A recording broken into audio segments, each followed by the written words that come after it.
Good morning. I'm Carla Sue Hansen. I'm here representing AIDA International, and we are live from Roatan at the AIDA International Freediving World Championships for depth.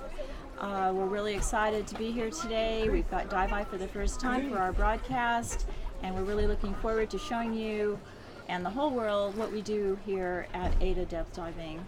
We're getting ready. We have about 4 minutes on our blue platform before we have our first start.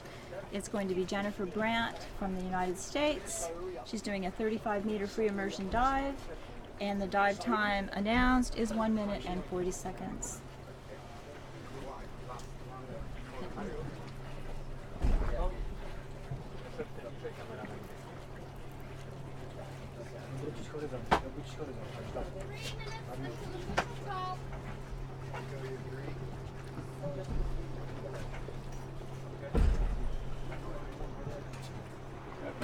Yep.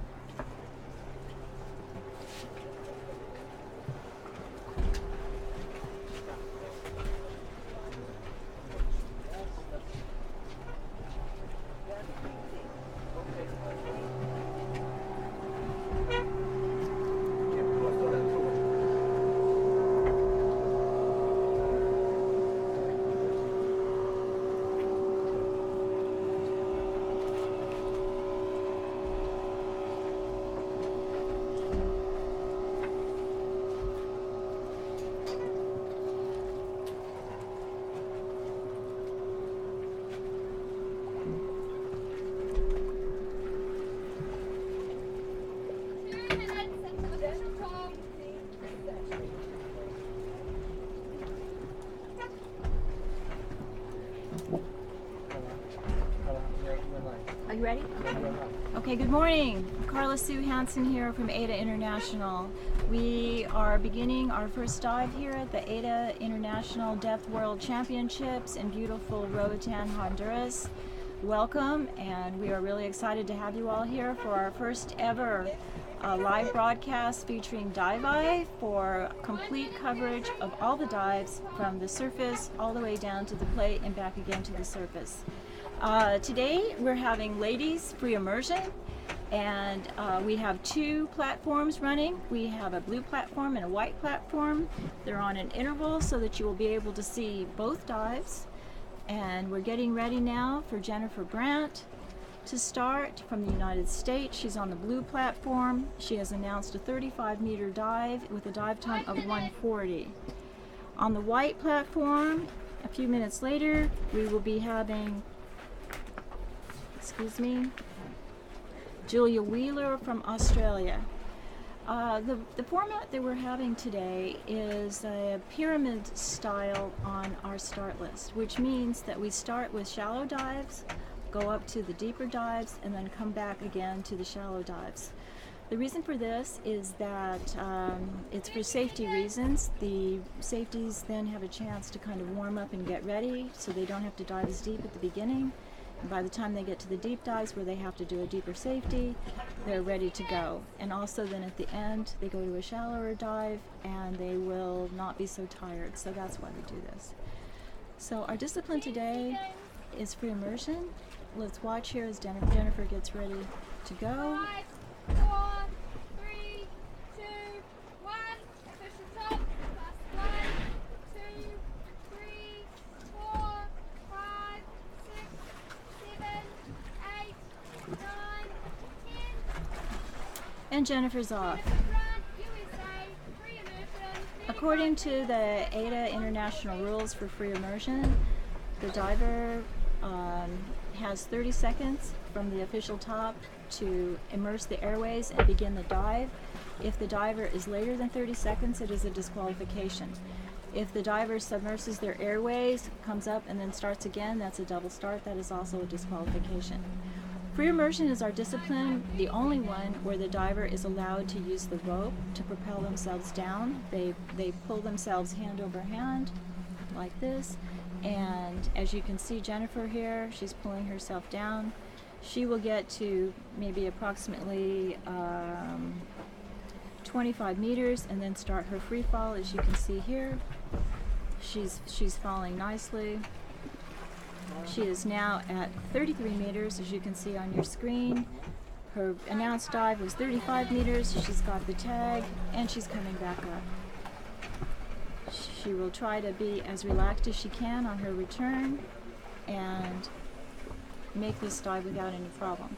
Jennifer wanted me to tell you that she is from Hawaii and that she just started diving about 6 months ago, and she is here to try to learn more about freediving and improve her skills. And she is part of our U.S. Masters program. In the U.S., we have a very strong Masters program in many sports, including freediving and swimming, and it's for competitors who are past the age group, or for freediving, it's over 50 years old, and you can attain records in your own age group. Here's Jennifer now. Let's watch and see her protocol. Her coach is helping her. She's taking off her nose clip, and she is giving the judge the OK sign. In her hand, you can see the tag, which is required. The judge has to see the tag. The judge is now required to hold her for 30 seconds before they give her a card. We'll watch and see with the judge's decision. The judges will confer, and then they will present the card to her. Jennifer is anxiously awaiting. It seems like forever before they give the card. And it's a white card. Very good start to our day here. A white card on our first day. A white card means that that's a good dive. It's been verified by the judges that there were no problems with the dive. She performed everything correctly, and she will receive 35 points for that dive. In all depth disciplines, each diver receives 1 point per meter. Now, there are some penalties which can happen, and in which you can have lesser points. If you turn early, those points are deducted from your dive total. Or if you leave too early, that's another way you can have it. It's 1 point per 5 seconds. But on that dive, Jennifer was clean, and she will get her full 35 points. Our next diver is going to be on the white line, just opposite here, and that is Julia Wheeler from Australia. And she is here competing for the first time, and we are excited to have her. And she's just been learning. She's a new free diver. She said she started 10 months ago, and we're really anxious to see what she can do. She told me the other day she was having some trouble with her equalization, so she has announced a 50-meter dive and a dive time of 2:06. So we will be seeing how she goes. She was having a little trouble with her mouth fill. Mouth fill is a technique we use for equalization. It's you have to store air in your cheeks, and you have to do it fairly early in the dive, usually prior to about 25 meters, and hold that air and use it to equalize throughout the dive. Because of the depths that we are diving in free diving these days, the lungs become compressed very small, to about the size of about 1/3 their normal size.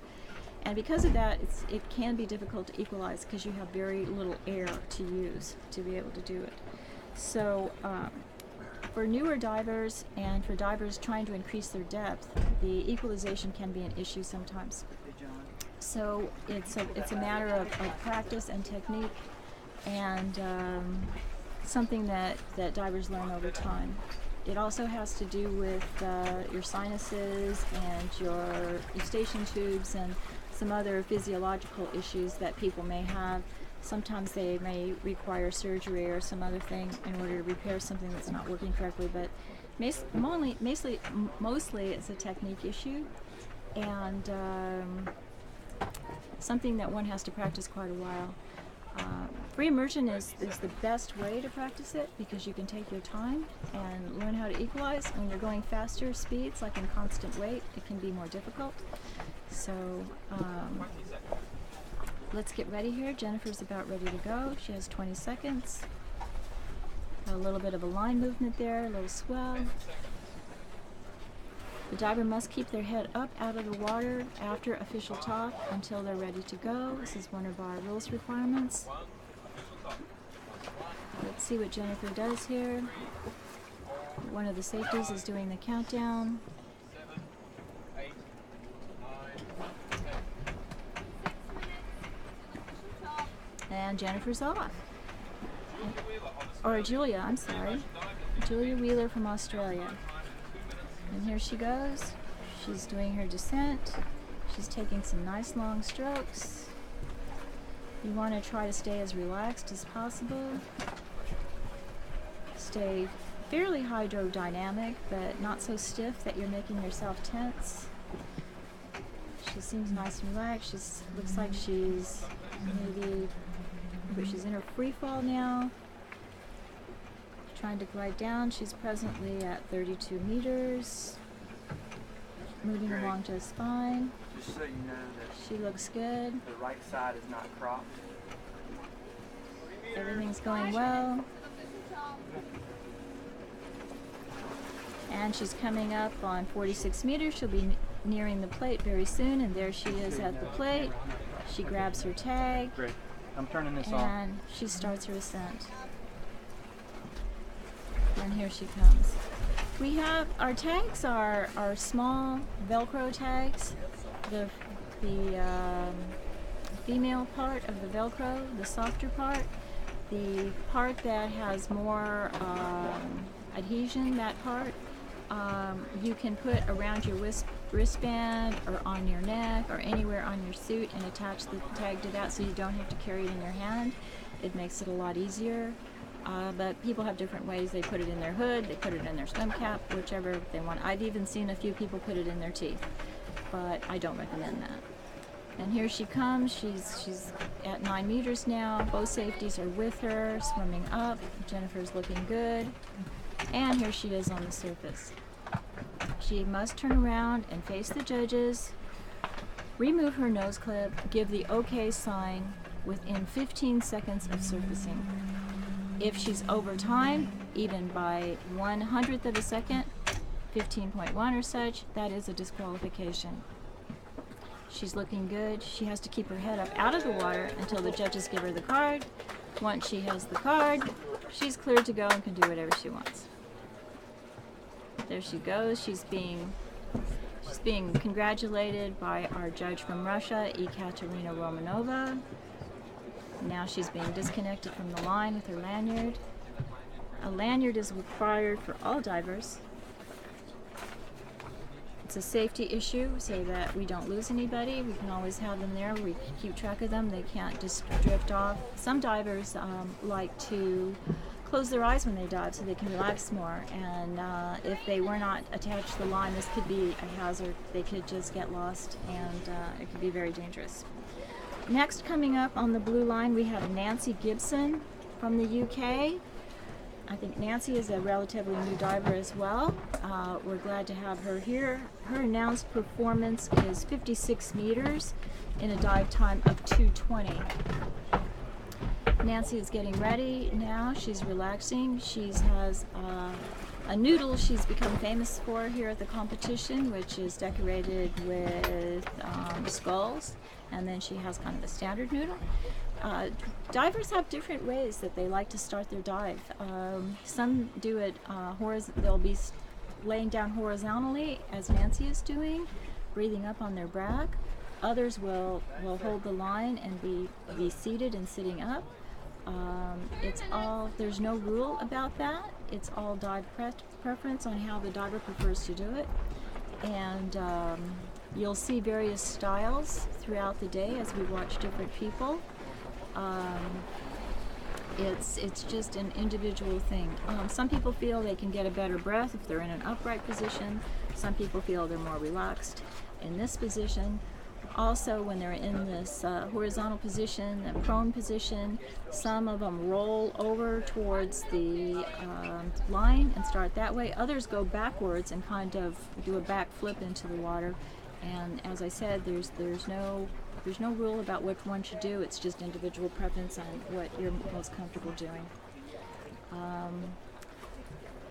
We'll watch Nancy's dive today. I actually have not seen her dive in in the training this week. I've been out here every day since I arrived last week, but I don't believe I've had a chance to catch Nancy. I've been doing a lot of other things, making sure that our medical team has all their equipment that they need, and everything else we've got going with our judges. We have 6 judges from all different countries. I'll name them for you now. You might be interested to know. We have our head judge is Radoslaw Gosha from Poland. Our assistant judge is Ekaterina Romanova from Russia. We have John Wright from New Zealand. We have Sava Sava from Cyprus. Alexandru Rusu from Romania, and Junko Kitahama from Japan. So we have a very diverse group representing all corners of the world, and we're very pleased to have them here. And it's a big job for the judges and a very important one. So Nancy's getting ready to go now. Let's see how her start looks. She's breathing up. She's taking a couple of packs. She turns towards the line, grabs the line, starts her pull down, and starts her descent. And there goes Nancy. Okay, if you look at your screen, you can see now as she's descending, she's at 8 meters, 10 meters. The descent rate depends on the individual divers. Some will go faster, some will go slower. It's Dan Verhoeven coming across your screen there, our official photographer. We have a number of photographers here, and Nancy now she's coming up at 27 meters and trying to get into her free fall. She's doing a couple more strokes, and there she goes. So she will try to relax and save as much oxygen as she can and be efficient, and just not burn oxygen and not burn energy. It's difficult. It's very difficult. I'm sure watching this, some of you who are not freedivers may say, you know, what are they doing? They just look like they're just kind of laying there. And actually, they're moving a lot more than you can tell. There she is at the bottom of the plate. She grabs her tag, and she starts pulling back up again. And there she goes. Everything's looking good at this point. She's coming back. As she comes back up, we have sonar over on the platform watching her as well as we are here, and they will be reporting the depths where she is. The safeties will meet her at 25 meters and escort her to the surface. The reason for this is that the likelihood of having trouble is more of a possibility at the end of the dive than it is at the bottom. So the safeties are there. Second safety has just joined her, as you can see. 20 meters, she's coming up. Julian Board safety is waiting on the line for her. He's checking to make sure she's all right. There's her 2 safeties with her, giving her signals, telling her she's fine, making sure she's facing the right direction, and here she comes. All right, let's see how this protocol goes. She's going to remove her nose clip. She's taking her brief rest. She's signaling, I'm okay, to the judge. She's got her head up. She's got her tag. She has it, as I mentioned, she's got it attached there to her neck weight or somewhere on the top of her suit.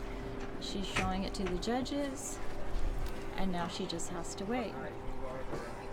She's being coached by Julia from Australia, and she got her white card. Nice dive.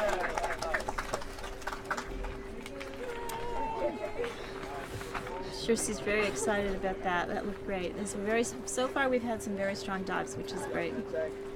Okay, up next on the white platform is Mariana Siobhan from France.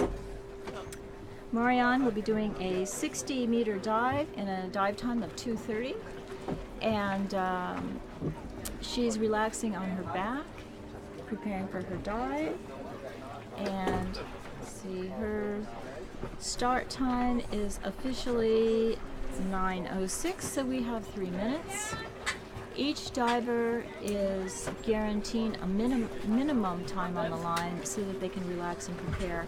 We don't want to have to rush and stress the diver out and not give them time to relax and breathe and go through their routine. So in the rules, we have it required that they are allowed enough time to relax and get ready for their dive.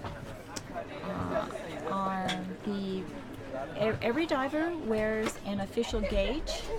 It is provided by AIDA. They are Suunto gauges. They are calibrated every year by Suunto.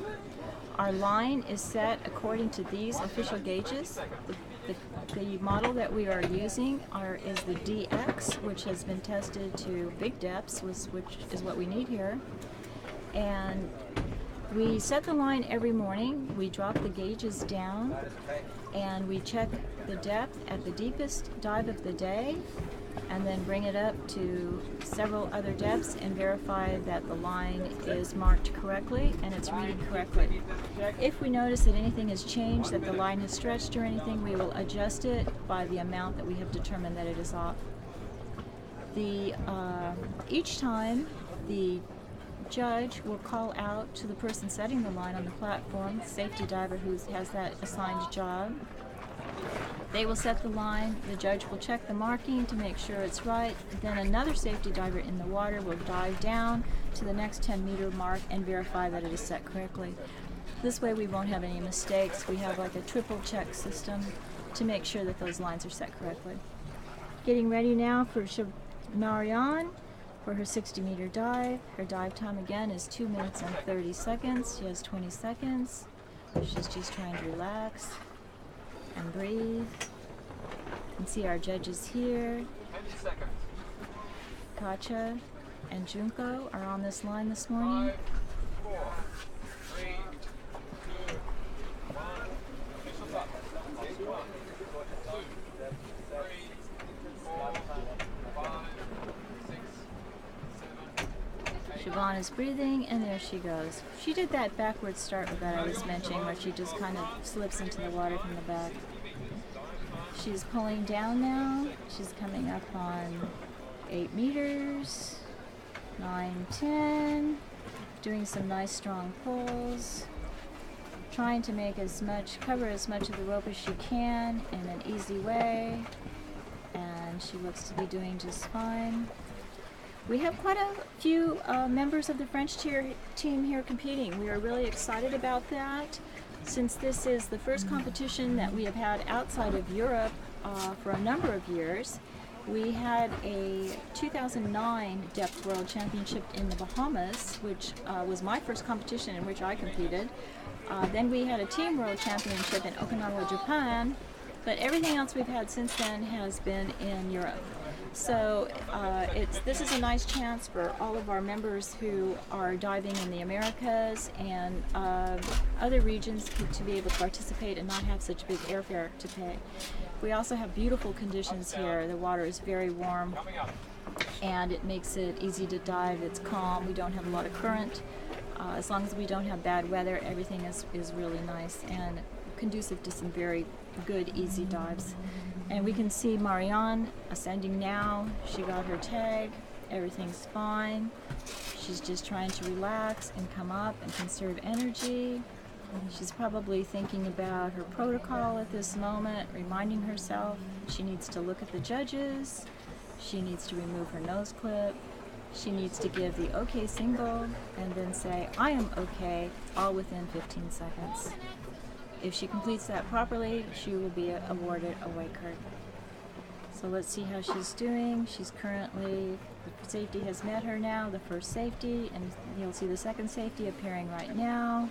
We have 2 safeties on each dive, meeting the diver to escort them to the surface, to make sure everything's fine. They will look directly into the diver's eyes, making sure that they're not having any sort of issues at all, and everything is comfortable, they're strong, they're not asking for help.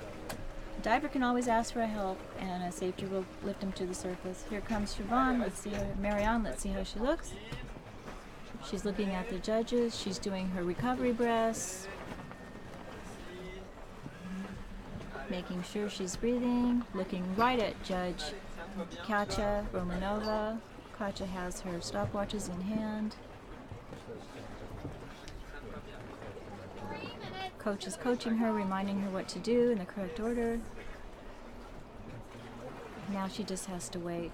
Let's see what the judges have to say. Excellent. Good performance. White card, clean dive. Very good work.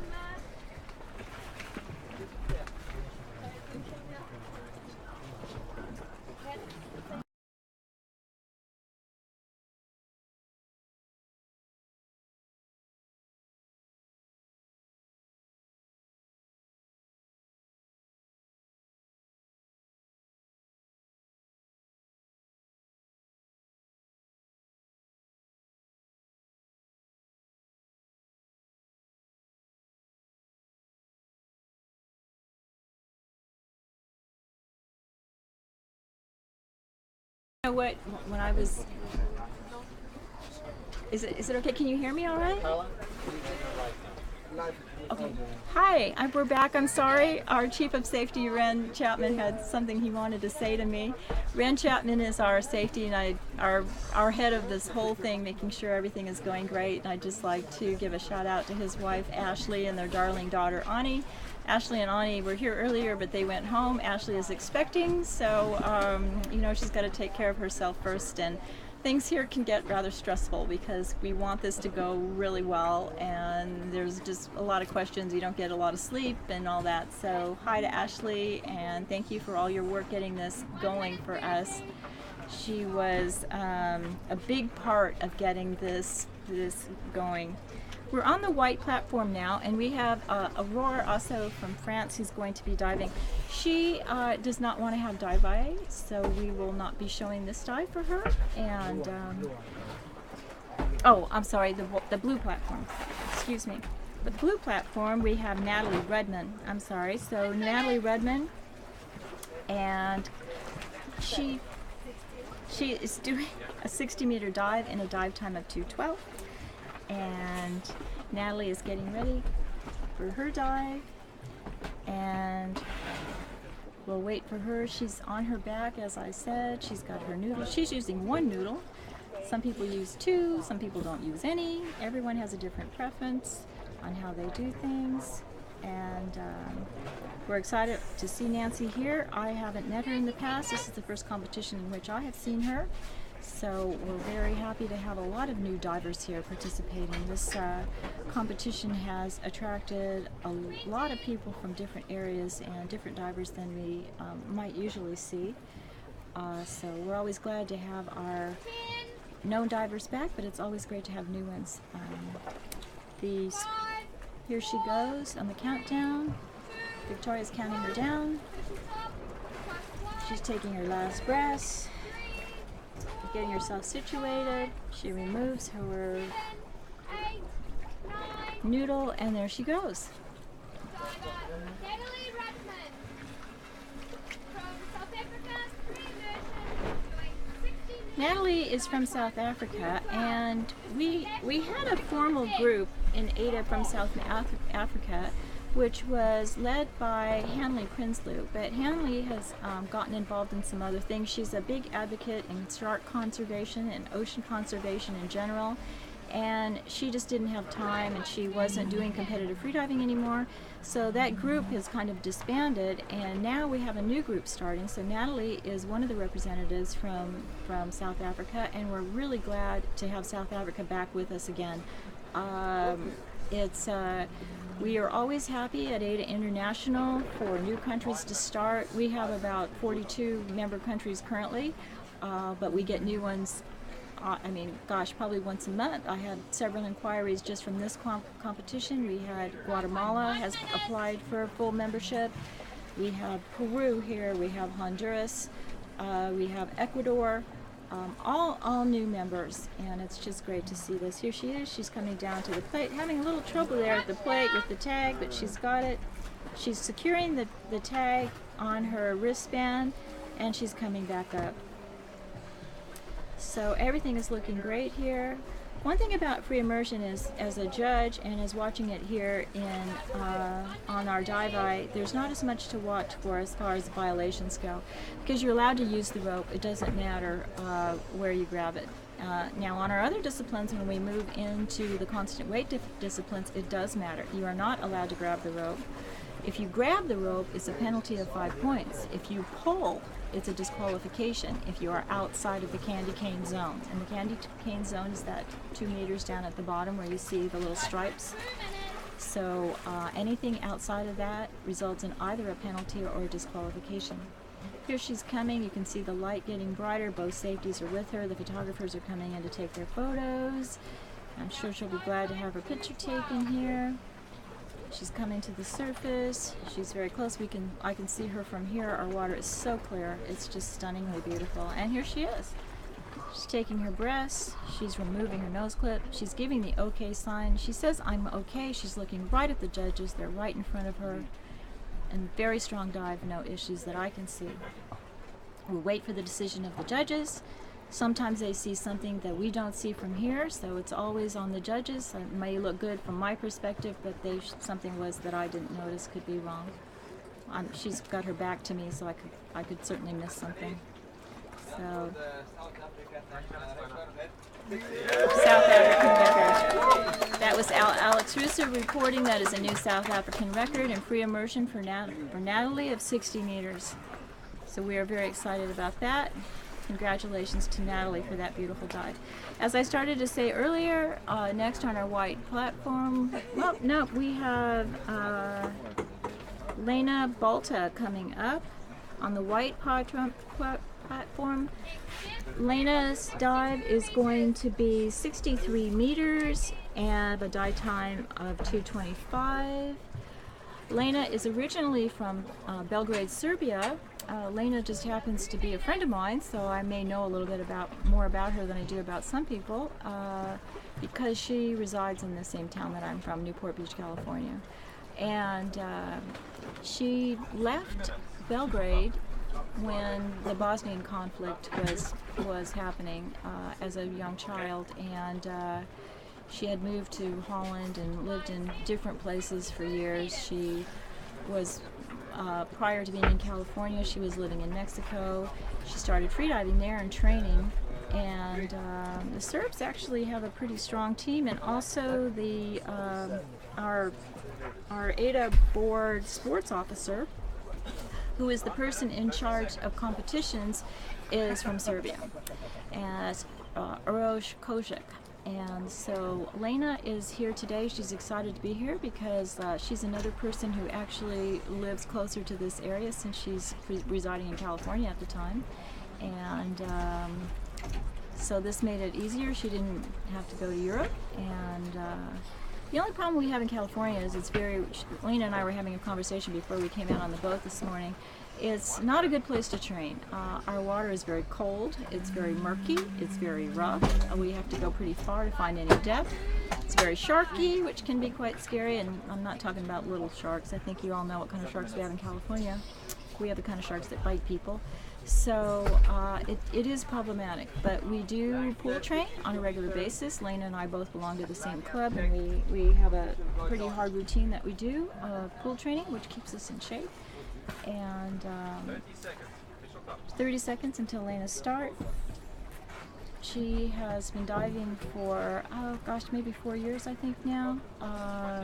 She participated in Vertical Blue this year and had a successful competition there. She had had an illness which prevented her from diving for a while, and it was undiagnosed, and she finally figured out what it was, and they had given her a medication she was allergic to and became very ill. She's back on track now, but she got a little injury, so she's having problems with her feet. She can't get a monofin on, so she's going to try a dive tomorrow, see how that goes for training, and see if she can do that. But she's trying for immersion today. She had a good training dive yesterday, so we're wishing her well on this one. She's off now, starting her dive of 63 meters in a dive time of 2:25. Here she goes. She's down at about 14 meters, descending quite quickly. Lena, in constant weight, is a very, very fast, powerful kicker. So I think she's used to moving fast. That's just her style. The speed of a dive is really a personal thing. Some people go slower, some people go faster, and it's just whatever the person wants to do. Lena likes to move out. I think she drives fast as well. She's got a convertible BMW. I think she's one of those people that just likes speed. She likes to get going and messing around. Here she is now. She's in her free fall. She's at 44 meters. She's going to do a couple more pulls. She's anxious. She wants to get to that tag. She's really pulling again. She just is impatient on this dive. She wants to get down there and get that tag and come back up. Whoop, she's turning early. Let's see, it looks like she turned at about 52 meters. So I don't know if her equalization bothered her or what happened, but she did not make it all the way down. We'll find out when she comes back up what happened, but she's on her way now. So that's she's coming up. I'm sure she won't be happy about that. Nobody's ever happy when they do an early turn, but she, like I said, she has had an injury and she may not be feeling 100%, and she may have decided just to be cautious and not go the whole way today, but we'll see. She's coming up now. She's at 11 meters. She has both safeties with her. There's nothing wrong. She's not having any sort of a visible problem. She just turned early. It happens quite a bit, actually. Sometimes it's nerves. It can be a lot of different things. She's removing her nose clip. She gave the OK signal very quickly. She's fine. She's obviously not smiling. I don't think she's terribly happy, but there's no tag. She's shaking her head no, because she did not make it to the bottom, but Katja's checking just to make sure that we didn't make an error, that she didn't actually make it, somehow we missed that. But here she is. She'll wait for Katja to give the card. With an early turn, there's no other option. There's no way you can get a white card if you turn early. It's a penalty. It's a yellow card. The penalty will be the number of points by the distance that she was short on the dive, subtracted plus 1 point for a missing tag. So Lena will get some points on this dive, but not what she was hoping for. Coming up now, we have on the blue platform, excuse me, we have Gritti Bunkerball from Germany. And Gritti told me that her formal name is Grit, but she really likes to be called Gritti, so we will do that. And I would like to do anything I can to make Gritti happy. It's the first time I've met her. I'm really glad to have her here from Germany. She's come a long way for this, and it's really great to see her here. She's breathing up. Now here's something we haven't seen prior to this. She's breathing up, she's on her stomach and breathing through a snorkel. Some people like to do that. Sometimes they will do it all the way up to the beginning of their dive when they start their descent. Others will do it for a time and then remove the snorkel and then start in a position with their head above the water. For the judge, if they start like this with the snorkel, it can be difficult to determine when the start actually starts because we have the dive will officially start when the diver removes the snorkel if it's after official top.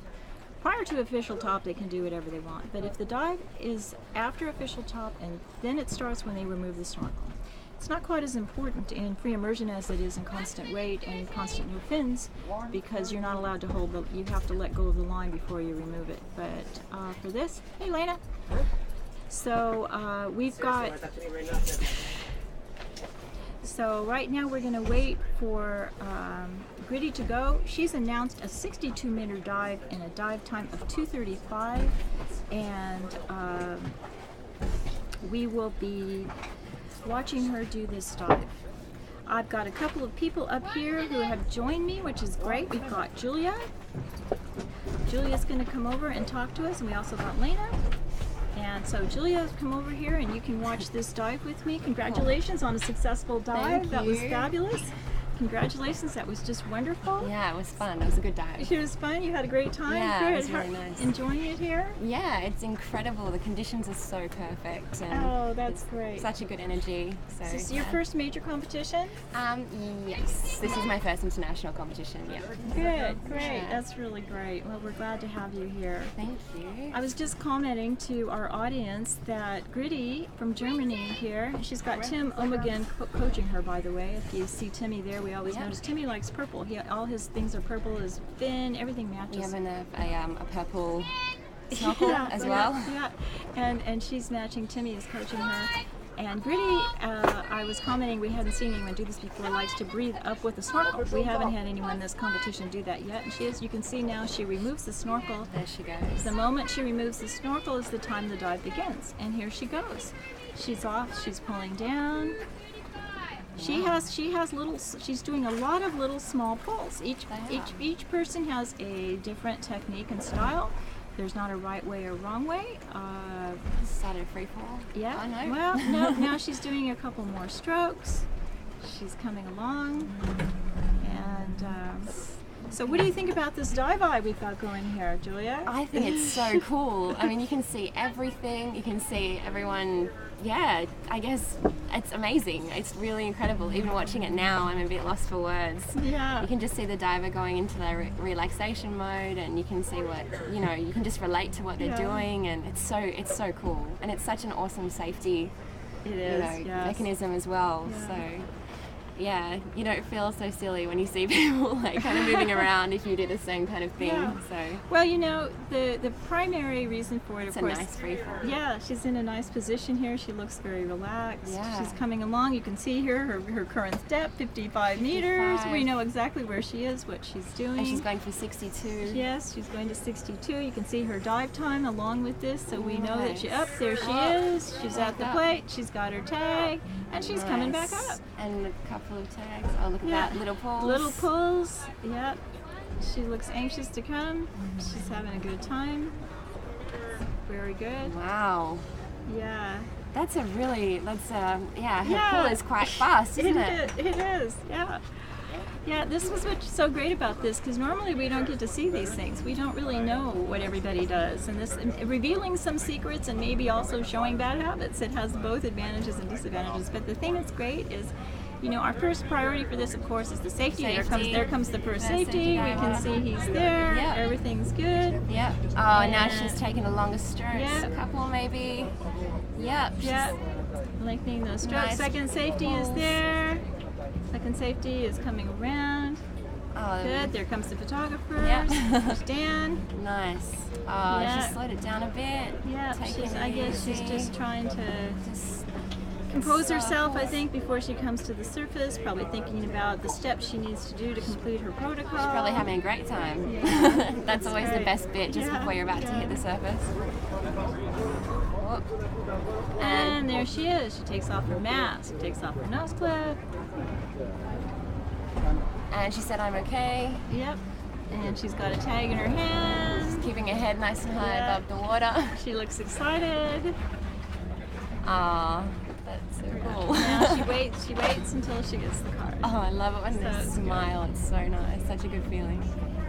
Yeah, this is great. It's not only do we have the safety advantage, of course, we have this right now where everyone can watch and see what we're doing, which is a real showcase for what we do in freediving, which most people just don't know about. It's almost kind of a hidden secret. Yeah. Unintentionally, but it's just been that way. There she goes. She got a white card.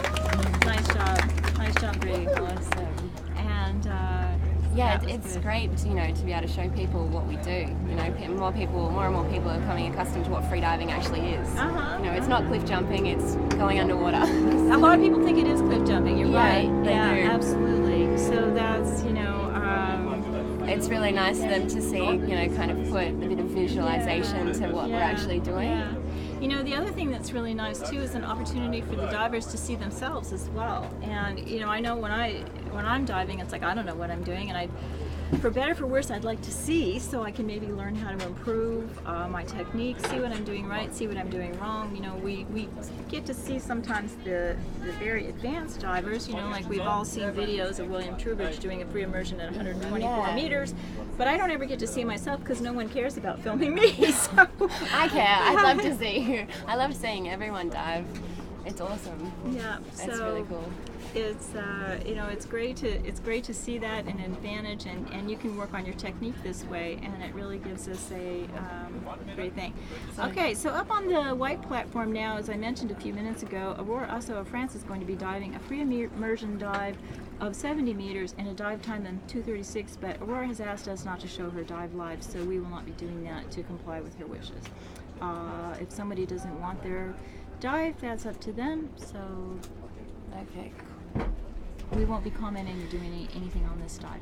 So Lena has joined us here, and we're gonna have Lena come over if you would like to. Lena, do you feel like talking or no? I'm gonna go and coach. Thank you so much. No Thanks for worries. joining us, and we'll talk to you again later.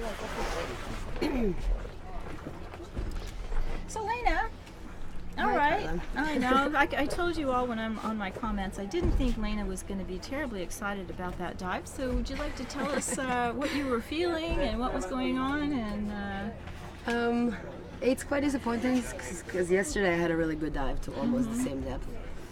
But I just have been injured since I got here and just kind of going through really weird body changes, and I just wasn't feeling good. I just felt contractions very, very early. I just wasn't feeling good from the top. Yeah, I just started didn't pulling feel right. again at 50 meters. yeah, It's like- we saw you pulling. Yeah. so I thought I was kind of trying to speed myself up, which is also not a great idea. So I just decided to abort. Better than Getting injured. get in trouble. Yeah. Yeah. But it is quite disappointing. Yeah, I thought you'd be disappointed. I saw you pulling, and I thought, gosh, you're obviously not getting into your relaxation mode and just going with the dive. It seemed like you were kind of wanting to hurry, or I'm sure some things were going through your head that you wished weren't. It's not even that. It was just very, very physical. I actually felt pretty relaxed, and my warm-up felt fine. It was just very physical. I just started, and I got contractions very early, like at 25 meters on the way down. So, you know, we're women. We have some changes happen sometimes to our happen, yeah, bodies, things and happen. we can't explain. Yeah. For those of you who may not be divers yourselves, what Lena is talking about contractions is actually the diaphragm. It's actually kind of it's very uncomfortable. It's like a heaving. It's your body trying to make you breathe. It's a signal that your body wants you to breathe. And it's not fun. And some people suffer very severe contractions. Others don't get a lot of contractions. It's an individual thing, and it can change. Like some days you don't have them, and another day you do. And we don't really know why. Sometimes it's you're tired, or you're stressed, or you're dehydrated. Exactly. It's very, who very. knows? Bodies are sensitive, and this is a sensitive Yeah. type of activity. Yeah. Now, other than the fact that today's dive was not what you wanted after having a really good training dive yesterday, I told everyone your dive yesterday was really, really great, and I watched it, but unfortunately it didn't come together for our competition dive. But other than that, how are you enjoying it here? And what do you think about Dive Eye and what This we've is got really going on amazing. here? Yeah, I'm really feeling bad because it's a really bad season for me, and I just haven't been feeling well at all, and been injured right before I was gonna come here. I haven't been training much, so for me personally, it hasn't been a great season, but it's an amazing year for freediving. I'm very happy about that. Just having this in our sport now that we can show it off a little bit more is really great, and I'm very excited that's happening. I think it's going to be great for the future of freediving, and it's going to grow our sport much faster. How do you feel about the fact that we are watching you the entire time, and that I'm not talking about watching critically. I'm saying for safety factor, knowing that nothing's going to happen that we're not going to know about. I think that's amazing. I think it's going to improve the safety of the sport a lot, and it's going to we'll be able to see things that we maybe don't know about yet, and things like that. I think that's going to be great, and it's a big deal for our sport. I'm very happy about that. Yeah, we made a critical decision this year. Nihal and the dive team and I we started these talks last September when we were at the Team World Championships in Kalamata.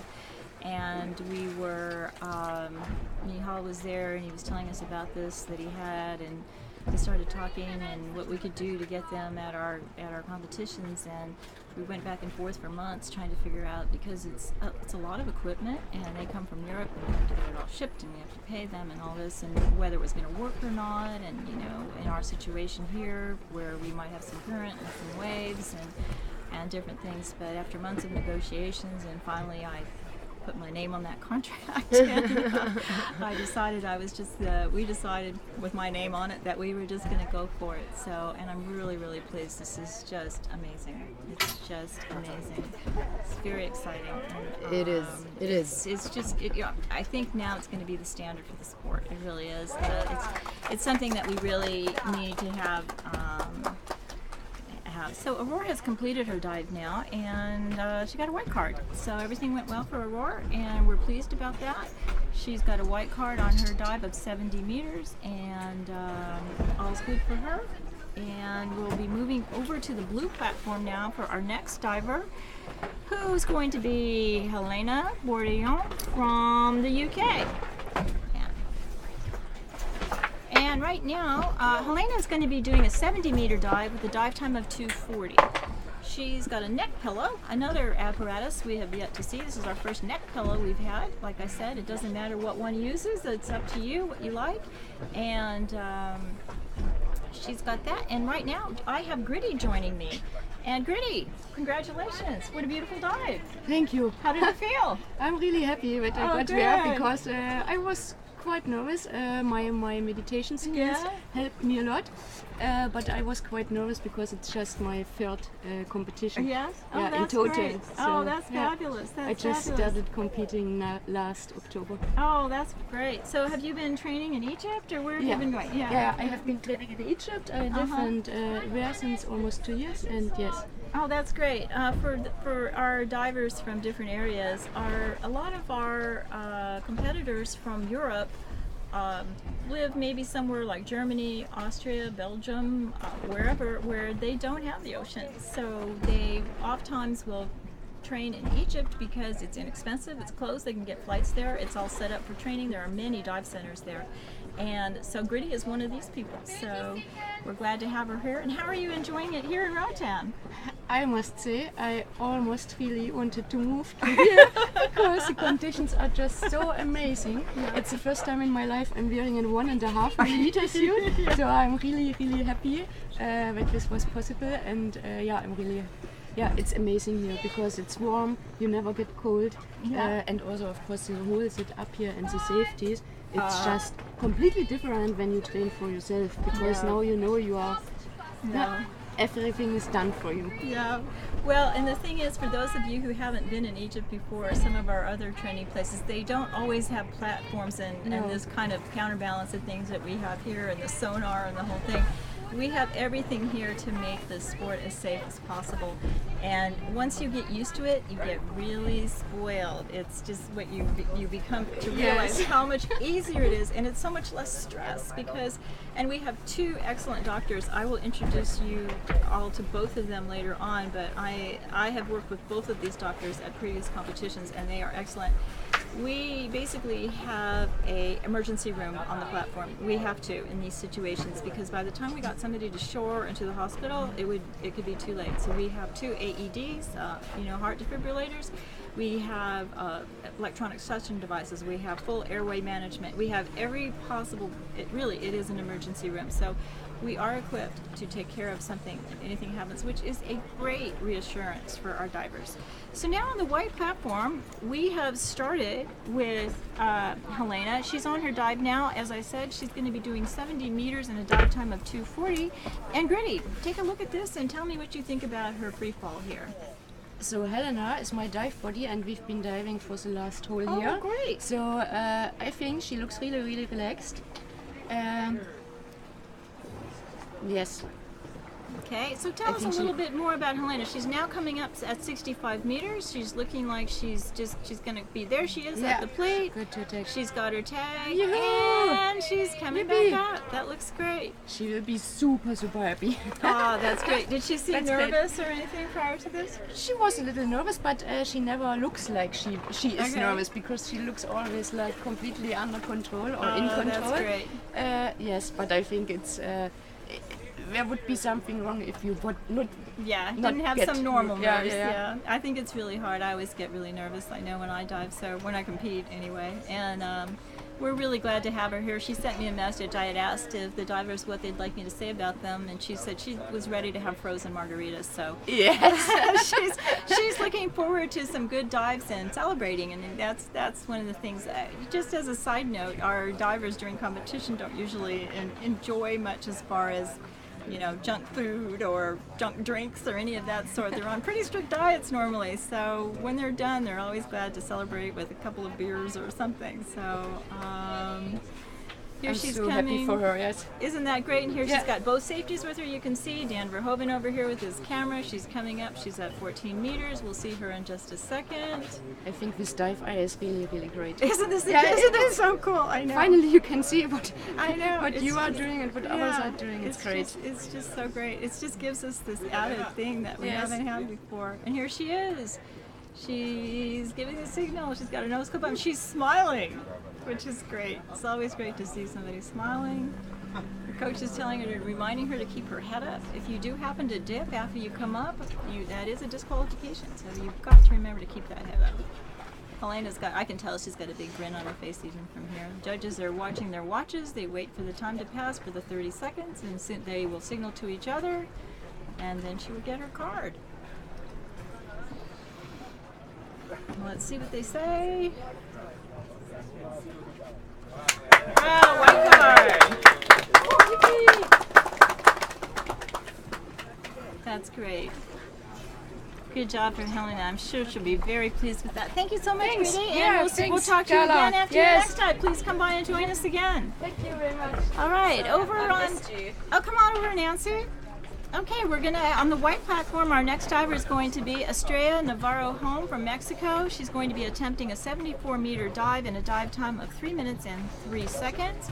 Estrella hails from Baja, La Paz, Mexico. She is the Mexican champion in several different events. She also was a medal winner this year at Vertical Blue. She hosts a competition called the Big Blue, which I judged this year. It was in La Paz in the Espiritu Santo Ocean Reserve. She works very hard with local efforts on conservation in Mexico. Mexico is one of those areas that has a lot of fish, a lot of wildlife. It is a birthing spot in the Sea of Cortez in Baja Los Angeles for the gray whales. So there's a lot of elements there that we need to protect, and Estrella is very involved in that. She has a degree in marine biology, so she is working very hard on efforts there to save a lot of species in the area. Estrella is a very good diver, and we'll look forward to see how she does here. As we've been noticing on these different dives, we see different techniques. As I was telling you, some people lay down, some people have a nick pillow, some people have noodles, some people go head first with a snorkel, and Estrella, she just likes to sit straight up. So it's something for you all to notice, that there's not a right or wrong way. It's individual preference, and for Estrella, this is what she likes to do. So I have joining me right now a couple of very successful dives. Congratulations, girls. Thank you. Tell me how it felt. I have Nancy with us and Mariana. So we're really glad. Everything's going really great. We've only had one early turn, but everything's looking great so far. So tell me how you're enjoying this competition. Yeah, I love it. This is like our first competitions, isn't it? Yeah, after the Caribbean Cup, this is my first big competition. And, yeah, the nerves are not as high as I expected them to be. Good. I was actually quite excited about the dive, and the team is so great and I'm comfortable with the team, so everything just kind of fell into place. I'm really happy. Oh, and then we have a little interloper here. We have a man who has decided to come into our territory, but we have two actually. We have Alexei Molchanov from Russia and Adam Stern from Australia. So it's great. I don't have to sit here and just blab by myself and try to think of things to say. You all can help me with this. Help you. Yeah, so that's great. So Estrella's diving now. Yeah, so Estrella is off. She started her dive and it looks good. She looks good. Yeah, there's. She looks like she's charging the mouthfeel, and there is no much current. Because if it's current, you usually see people just leaning off the rope. Yep, she started her free fall now. She's at 42 meters. What do you think about this dive-eye thing, Alexei? Well, it's great. That's just like so much to learn. Like when you see yourself actually diving, and then a safety sea person diving, you can just see what you're doing there. Like it's very good for personal improvement. For better or for worse, you can see what you're doing right and see what you're doing wrong. Sometimes you just like cringe when you look at yourself, but then in other ways you say, "Hey, I don't look so bad."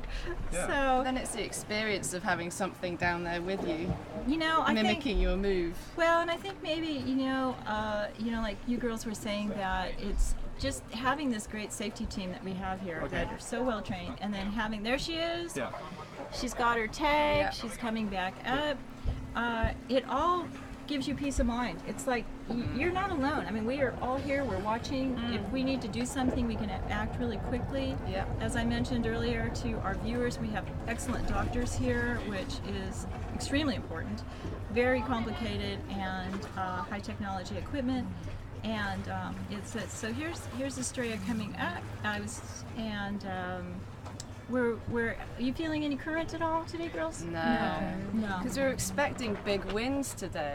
So that's why I bought extra noodles, so I didn't get splashed in the face by waves, but we didn't need it because it's just a mill pond. Oh, that's great. That's great. You never know. That's the one thing we can't control. We can't control the weather and the currents. So we just have to hope that, the weather gods are on our side, when we do these things, So, and here she's coming up. You can see the first safety. She's looking good. She's looking solid. Yeah, the technique is pretty good. She's pulling the whole way, and the time looks good as well. Yeah. So it should be quite strong and confident dive for her. 20 meters. Yep, 20 meters. Second safety is there. She's coming up on the surface. And this is so great because we can just watch there. You see the photographers come in. We got Dan Verhoeven coming in. And there's the surface camera getting ready for her. The judges are waiting. And we have our surface safeties there ready just in case. And there she is. Let's see. She's breathing. Let's see how she looks. She gave the signal. She said, "I'm okay." Keep breathing. She's wobbling just a tad. Yeah, she looks a bit wide, but she's making it. She's making it. A little pale, a little wobbly. She's keeping her head up though. This is mind over matter at this point. You have to be strong. Keep breathing. Quite a long time. Yeah, the judges have the option of. Good job, Estrella. That's a white card for Estrella. And she pulled through quite nicely. Yeah. So that's very nice for her. She's very happy. She's being congratulated by. Let's see who that is. Oh, that's Julia. Okay, Julia was coaching her. All the divers here try to help each other out if they need a coach, and so whoever's available. The judges and the safeties are not allowed to coach. That would be a violation because they're part of the organization, so you try to grab one of the other freedivers to coach. So Alexei, let's talk about you two guys now. Alexei and Adam, they will be diving tomorrow. Okay, we'll switch or like are you finished? Yeah. So Thanks, girls. And we'll talk again later after your dives the next days, okay? Cheers. Thanks for joining us. Come on over here. Yeah, so we can work. They can see you instead of me because I've been sitting here blabbing away all morning. So. But you're a prettier sight than we are. I don't know The camera's about there, so we need to there's the camera. So there you go. Yeah. So guys, what do you think about this location and how's it going and what do you think? I mean, it's one of the best places I've ever dove. The only Only issue is that sometimes we can get irregular conditions, like when the wind comes up, it comes up with no warning, right? Yeah. When the current wants to do its thing, it just comes through. But besides that, like 90% of the days have just been calm, flat, and beautiful. So there's really nothing to complain about. Oh, that's great. We're going to be starting on the blue platform next, and Alexi. Alenka is diving next. Okay, so announce what she's doing. She's diving pretty soon, within a minute. It's Alenka Artnik, and she's doing 75 meters free immersion, and it'll be national record for her. And she's from Slovenia. She's from Slovenia. Oh, 20 seconds. All right, so she's getting ready to go. You can see that she's breathing up on her back with a neck pillow. That's her technique that she uses. I was explaining to our viewers that everyone has their own way. We've seen the whole variety here this morning of the snorkel breathers, the neck pillow, the noodles. I feel like it depends on how buoyant a person you are. If you're a floaty person, you tend to not to need the noodle. Maybe that's what it is. I'm pretty buoyant, so I don't use the noodle usually, but okay. And she's off. Alenka has been diving extremely well since she's been here. She did a 100-meter constant weight dive the other day in training, which was very strong, absolutely no issues on it. So we're looking forward to seeing what she can do on this dive today at 75 meters. I would assume this would be a very conservative dive for Alenka, especially after the diving she's been doing here. Yeah. So, but I don't know, maybe she's just not I don't know a lot about her preferences. I don't know, maybe she just doesn't love it as much as she loves constant weight. Which is fair enough.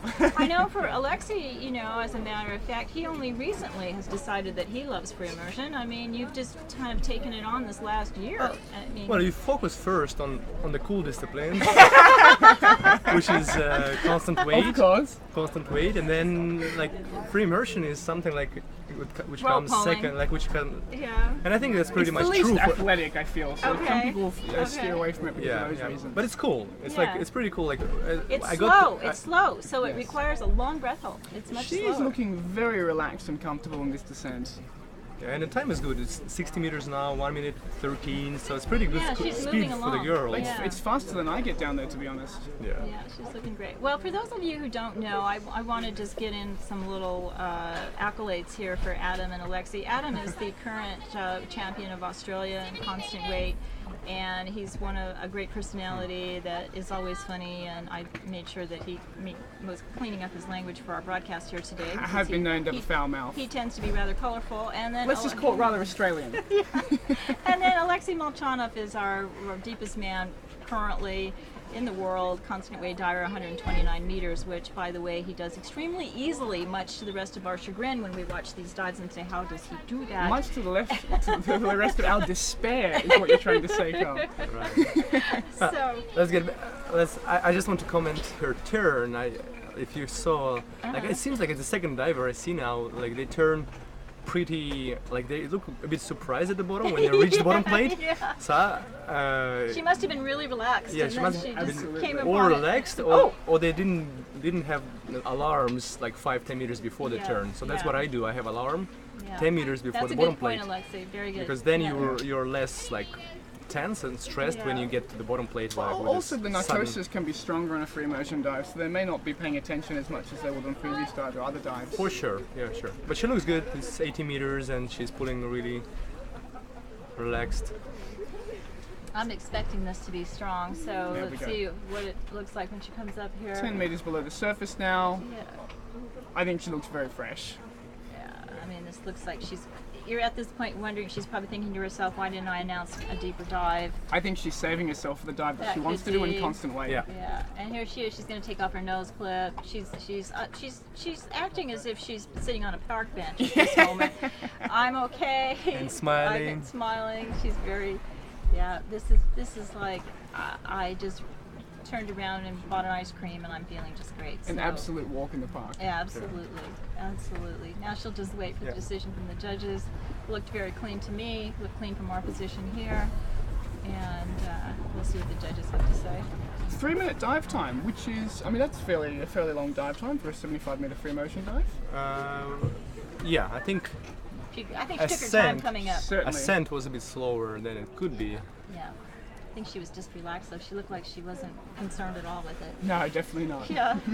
So, judges seem to be discussing something. I'm not sure what. But Just give her a white card. Come on, judges. Oh gosh, yeah, this is the competitor's point of view here. Right? Yeah, just give her, stop. Look at, they're holding her. They're having some kind of an issue here. I don't know what it is. I can't. Something, we didn't see it, whatever it was. So. It was something, I think, it looks like there was some mistake on the protocol, or? Maybe. Alright, well, there's 1 minute and 30 seconds until the Well, next for dive. us, she definitely did the dive easy. Like, Yes, yes. It wasn't that, she may have had just a mental error. She might have been too relaxed. Sometimes that can happen if you're too relaxed and you're too casual about your protocol. So I don't know. Yeah, it looked like red. Now, for but those, it's probably one of those reds probably, which should yeah, be I white. think it was a red card. So anyway, let's explain to our audience what happens at that moment. If you get a red card and you don't think you deserve a red card, what do we do then? Well, an athlete can protest the judge's decision, and I mean whether that decision gets overturned or not will be based on, I suppose, a review of the video footage and the case that the athlete makes. It can go for or against you. But it's like, I think now, like from what I understand, AIDA is moving towards making rules more friendly to the athletes, right? We're trying. That's the goal. That's the goal. I think, yeah. Alex, are you just taking this moment to say this live? Or? No, but that's true. Like, that's what we should do. He's always petitioning to me. So Carla, can we change this rule? The one that we had a big, it was so funny at Vertical Blue. Yes, that's what we had a debate over the fact that he lost his tag on the way up, and he kept saying, but Carla, what if you saw it on the film? But Carla, I did have it. But Carla, and I just try, and it's not even like, I don't care about my red cards so much because I had so many of them doing all possible mistakes like in the sport.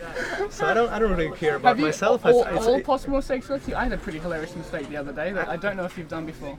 Okay, wait for a sec. There is Jennifer Winland diving. She's doing 82 meters in a dive time of 3:15. She's starting on the white platform. Now she's definitely a medal contender for this competition. I mean, it will depend on what the other women do, but she's definitely announced to dive deep enough that she can get a medal. Yeah, Jennifer is from Germany, but she's been training in Egypt, and she's really come on the last year or so and really increased her depths. So we've seen, the first time I had met her.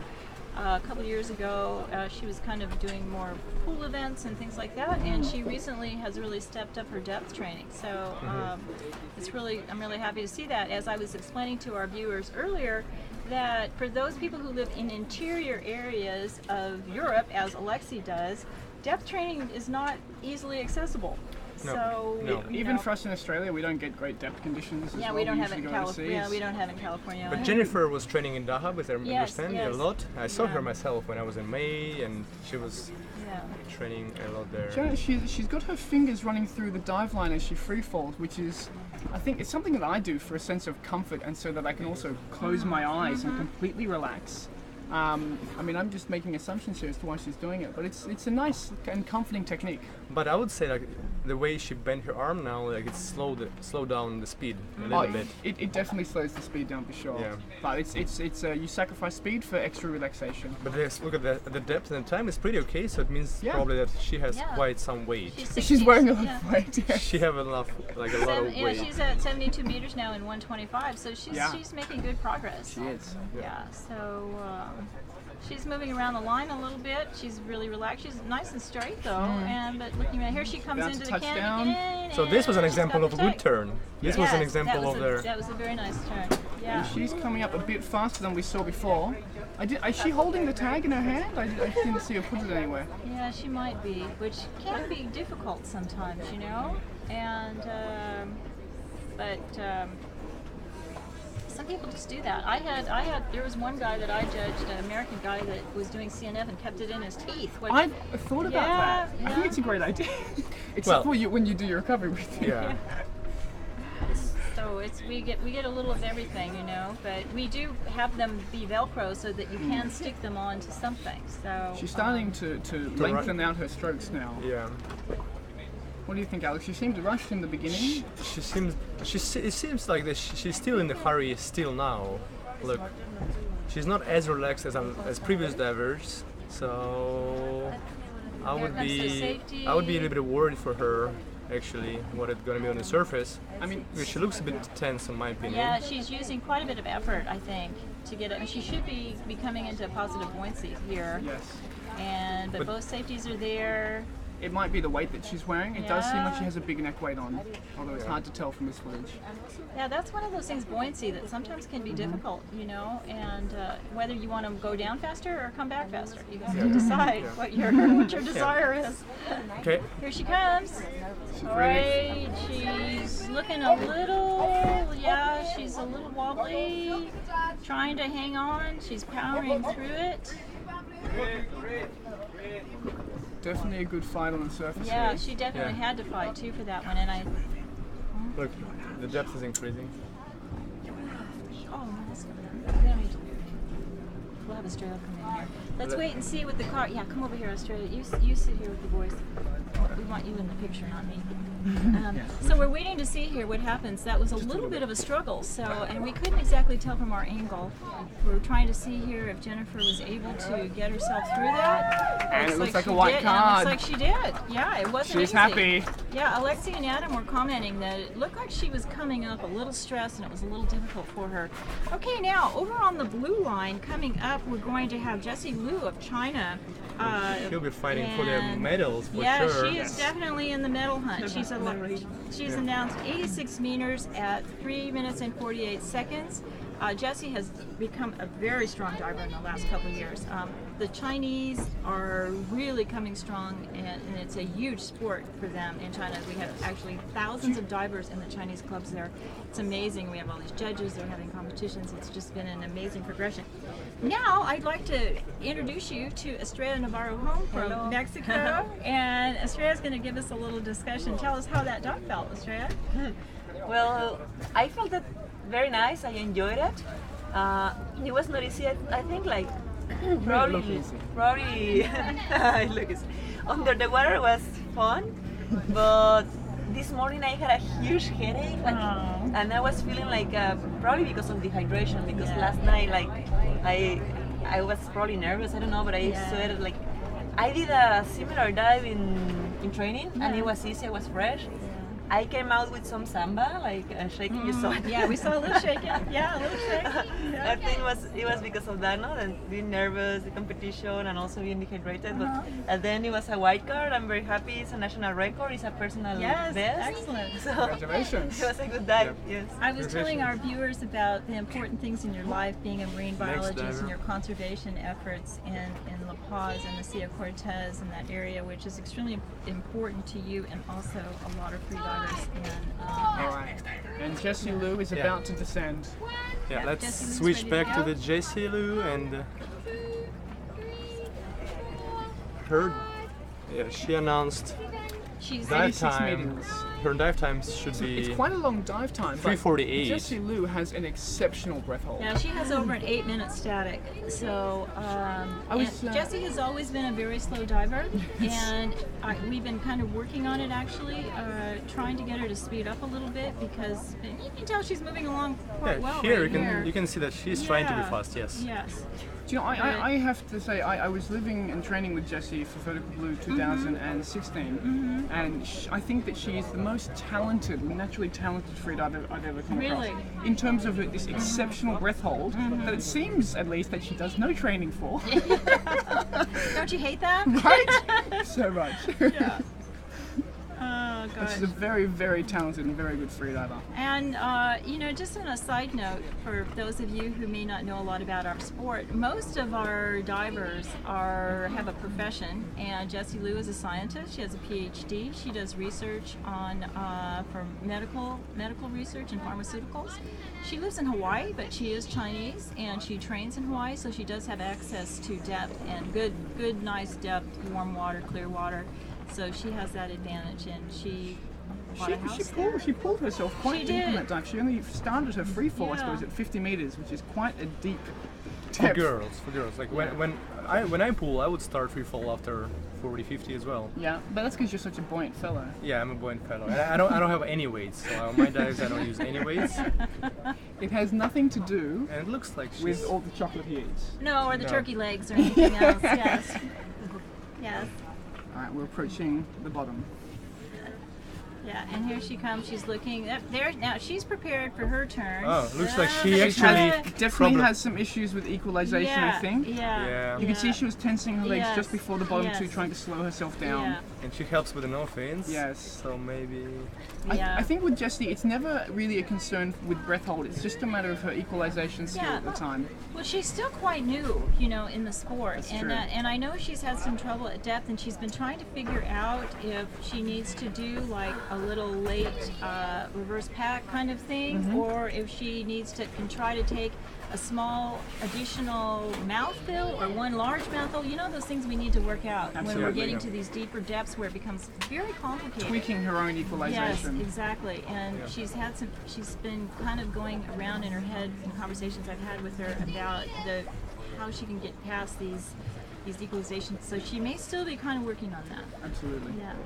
Yeah. And then with this dive, even though she has really big breath hold, like if you struggle with equalization, you get tense and you get really like strong narcosis, it can still lead to become a very hard and hypoxic dive. So. Yeah, we definitely have to stress how much that stress and tension can affect negatively a dive and how it can increase your hypoxia.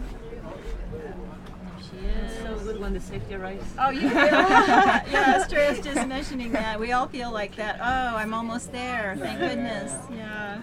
How do you feel about everything here at Estrella with the safety and our dive eye and everything? Are you enjoying this competition? Well, this is amazing. Like, actually, I felt like company when I opened my eyes and I saw something in front. I said like, oh, I feel safer because I'm being watched. Seriously, you had that psychological effect. I think that's great.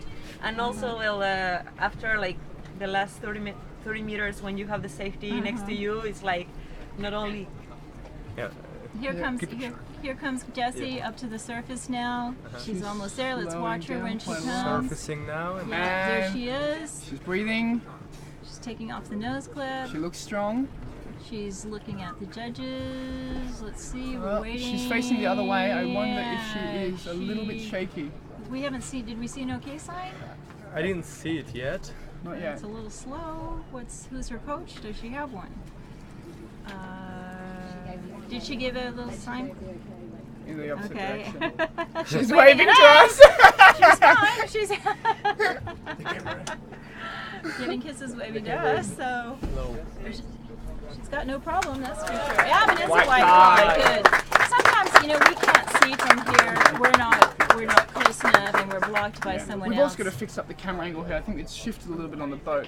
Okay. This is the issue with working on the water. Oh, absolutely. Yeah. So it was good she made that. That's a white card. Okay, coming up over here on the white platform now. So this means that Jessie Liu is definitely going to receive a silver medal. Yeah, because she has the second deepest dive of the day. So coming up over here on the white part is Alessia Zucchini of Italy.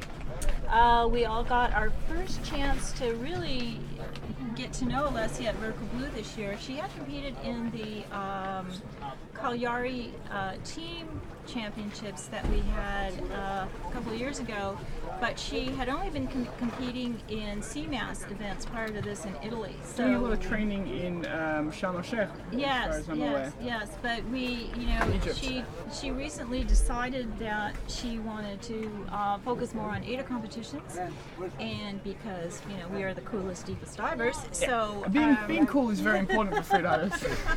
But we need to mention that she damaged her arm several days ago, and she had arm double size. A scooter accident. From a scooter accident. Her scooter. Yeah, it was very bad timing for an accident. So it'll be curious to see how she handles the free immersion.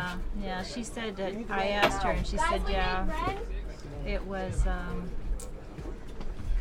problem. It looks like we're having a little issue here. We need to move a little bit. Things are shifting a little bit. Our boat needs to be moved a tad. Like Estrella was saying, we are on the ocean. Things are not. You can go if you want. You can go. Yeah.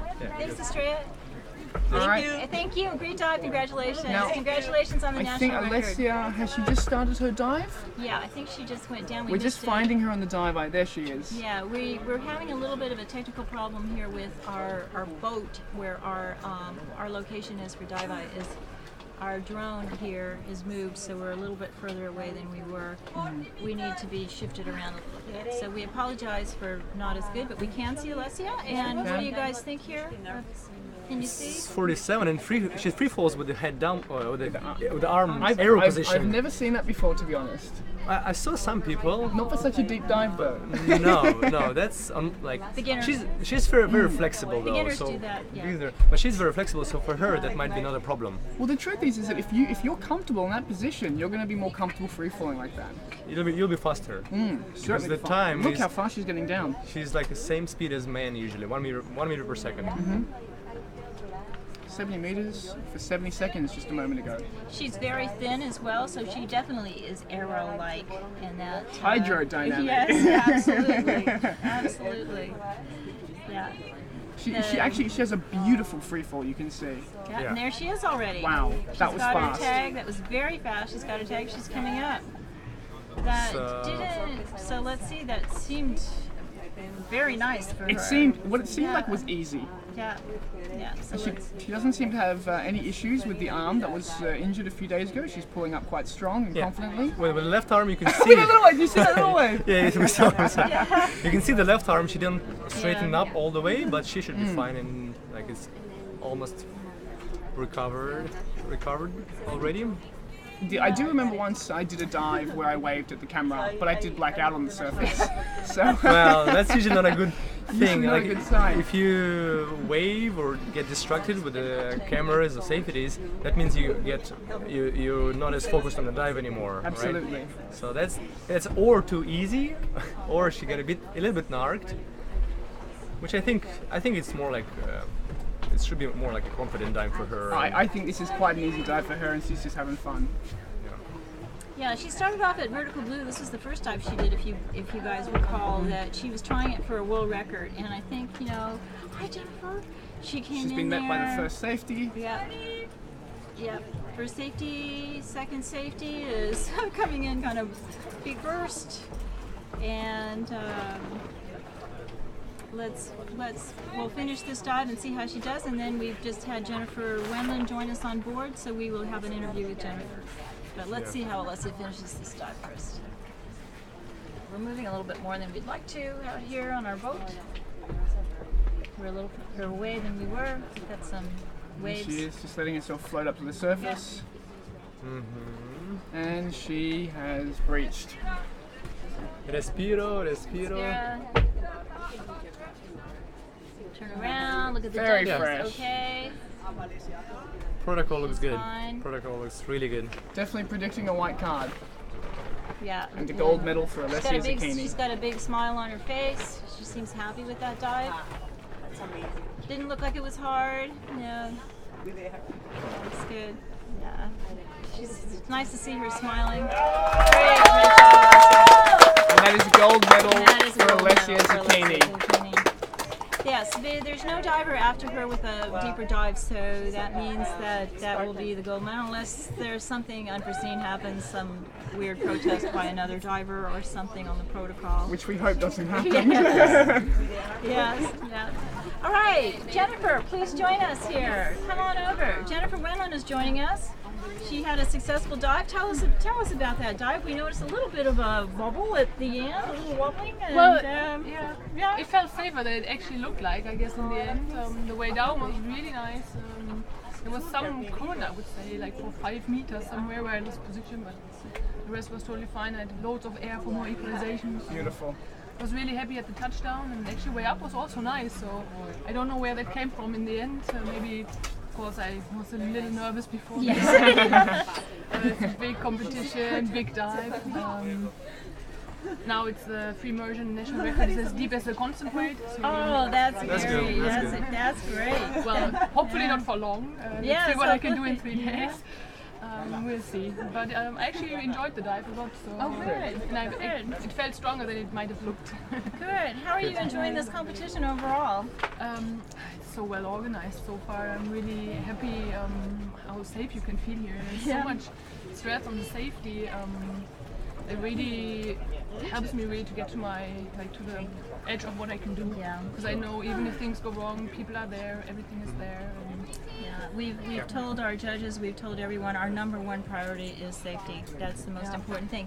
All right, we're going to be starting on the blue platform now. Yeah, let's go back to Sofia. Sofia Gomez. Yeah, she's diving 86 meters and 3 minutes 2:20 is her announced time. Sofia is from Colombia. She is the Colombian champion. She has been diving extremely well the last couple of years. She's in the 90s in constant weight. She did over 80 meters with bifins. She recently did a Seamass record. 84. Yeah, 84 meters, which is really strong. And here goes Sofia.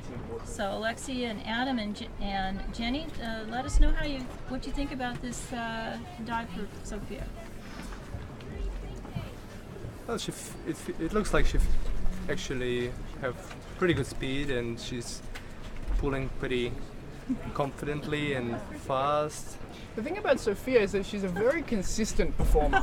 That's important. Every competition she attends, she will always pull out very big dives, and she does them confidently. So I feel like I'm anticipating the same thing here. As Alessia. Yes. Yeah, the same thing. And the time is good. She's almost 1 meter per second. Sofia is coached by her partner boyfriend Jonathan Sunex, who is an AIDA instructor trainer. I have to get a plug in here for AIDA. And he is known as one of our best coaches and a coach specialty in deep equalization. And once that they got together, I met Sofia the first time at the first Caribbean Cup.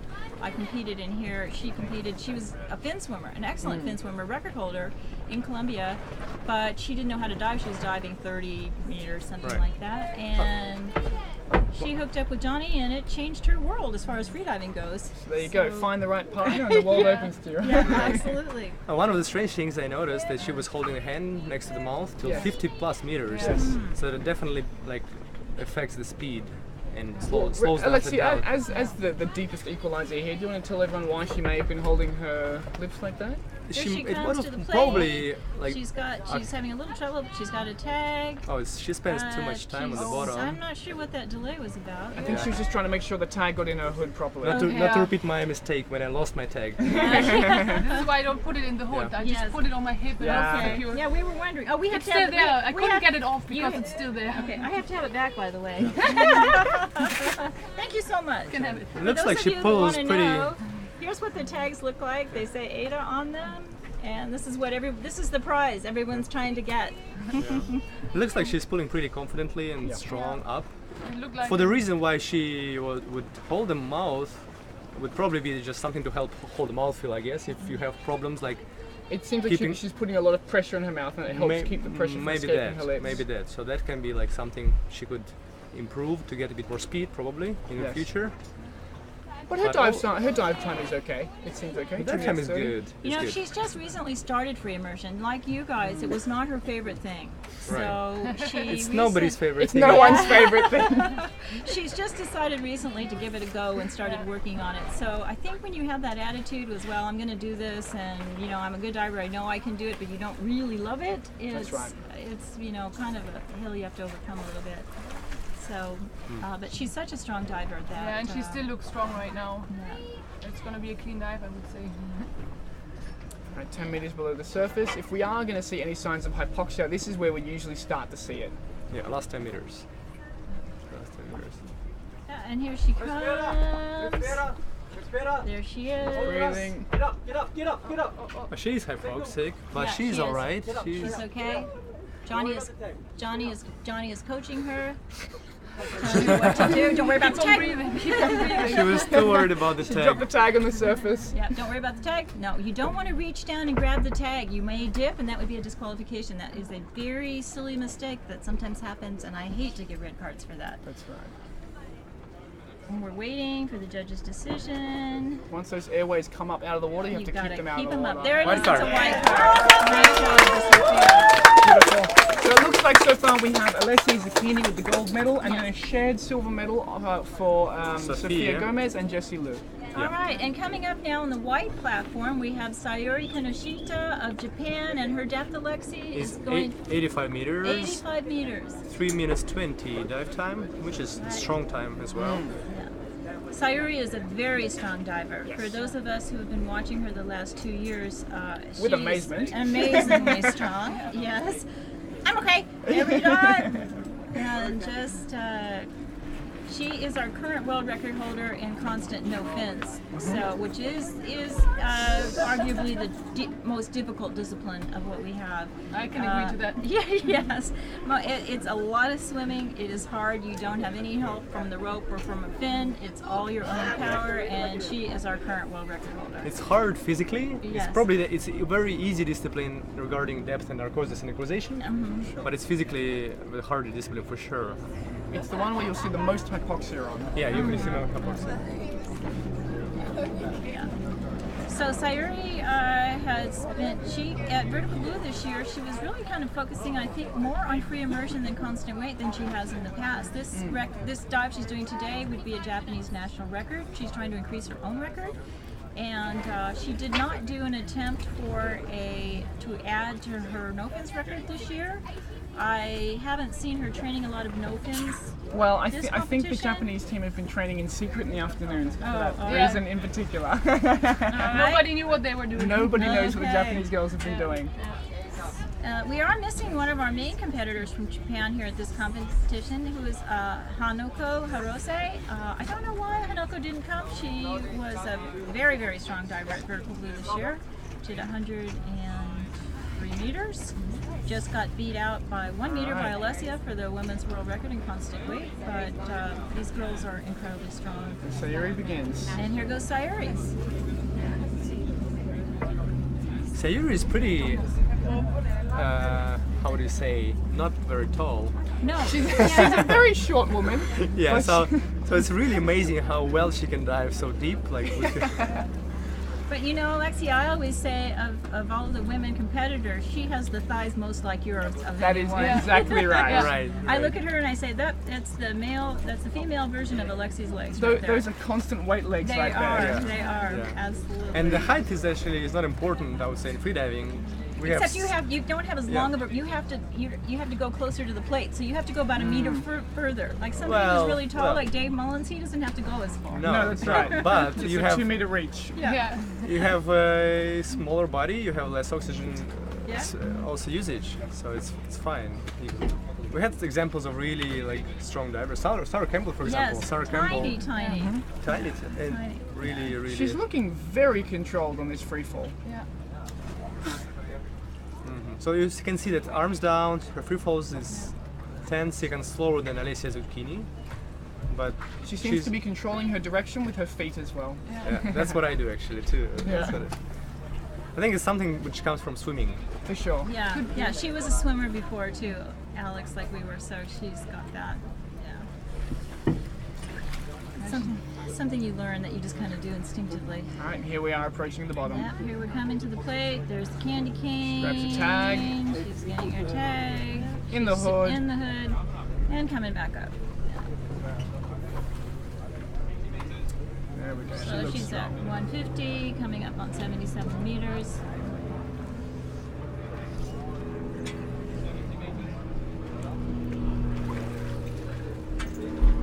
So if she makes this dive, this would place her in the bronze medal position?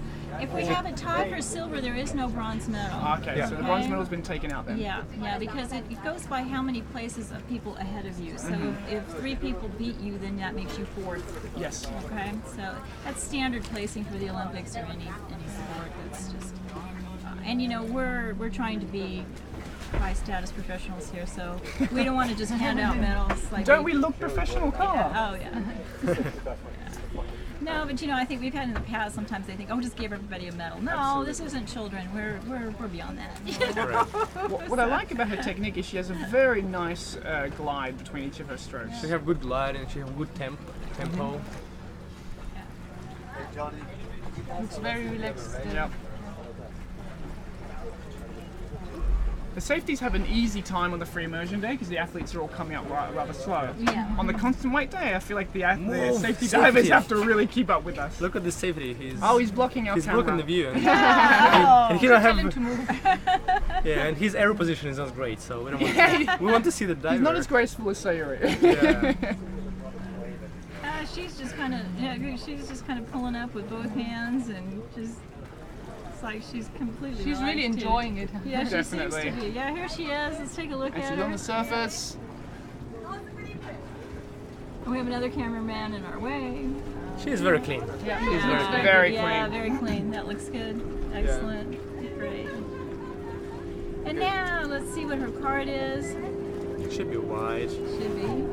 We'll have a break after this for half an hour. Yeah. Okay. So Yeah, Carla we're gonna can take more interviews if you want. Yeah, I think they're actually gonna turn it off, but we'll see. But otherwise, we've got Johnny here too, and we'll have Johnny. White card. White card for Sayuri. Nice job. I'm gonna leave you now. Thank you. Thank you. Thank you. It can be on. You can do. Okay, if you wanna. Johnny, you can. If you wanna come on over, Johnny. Let's, Jonathan Sunix has just arrived. Okay, so now there's. Sit down here. No. That's a good time to do interviews. Yeah. During their. I know. Actually, it's like 1 minute only. Come on over. Come on over here, Johnny.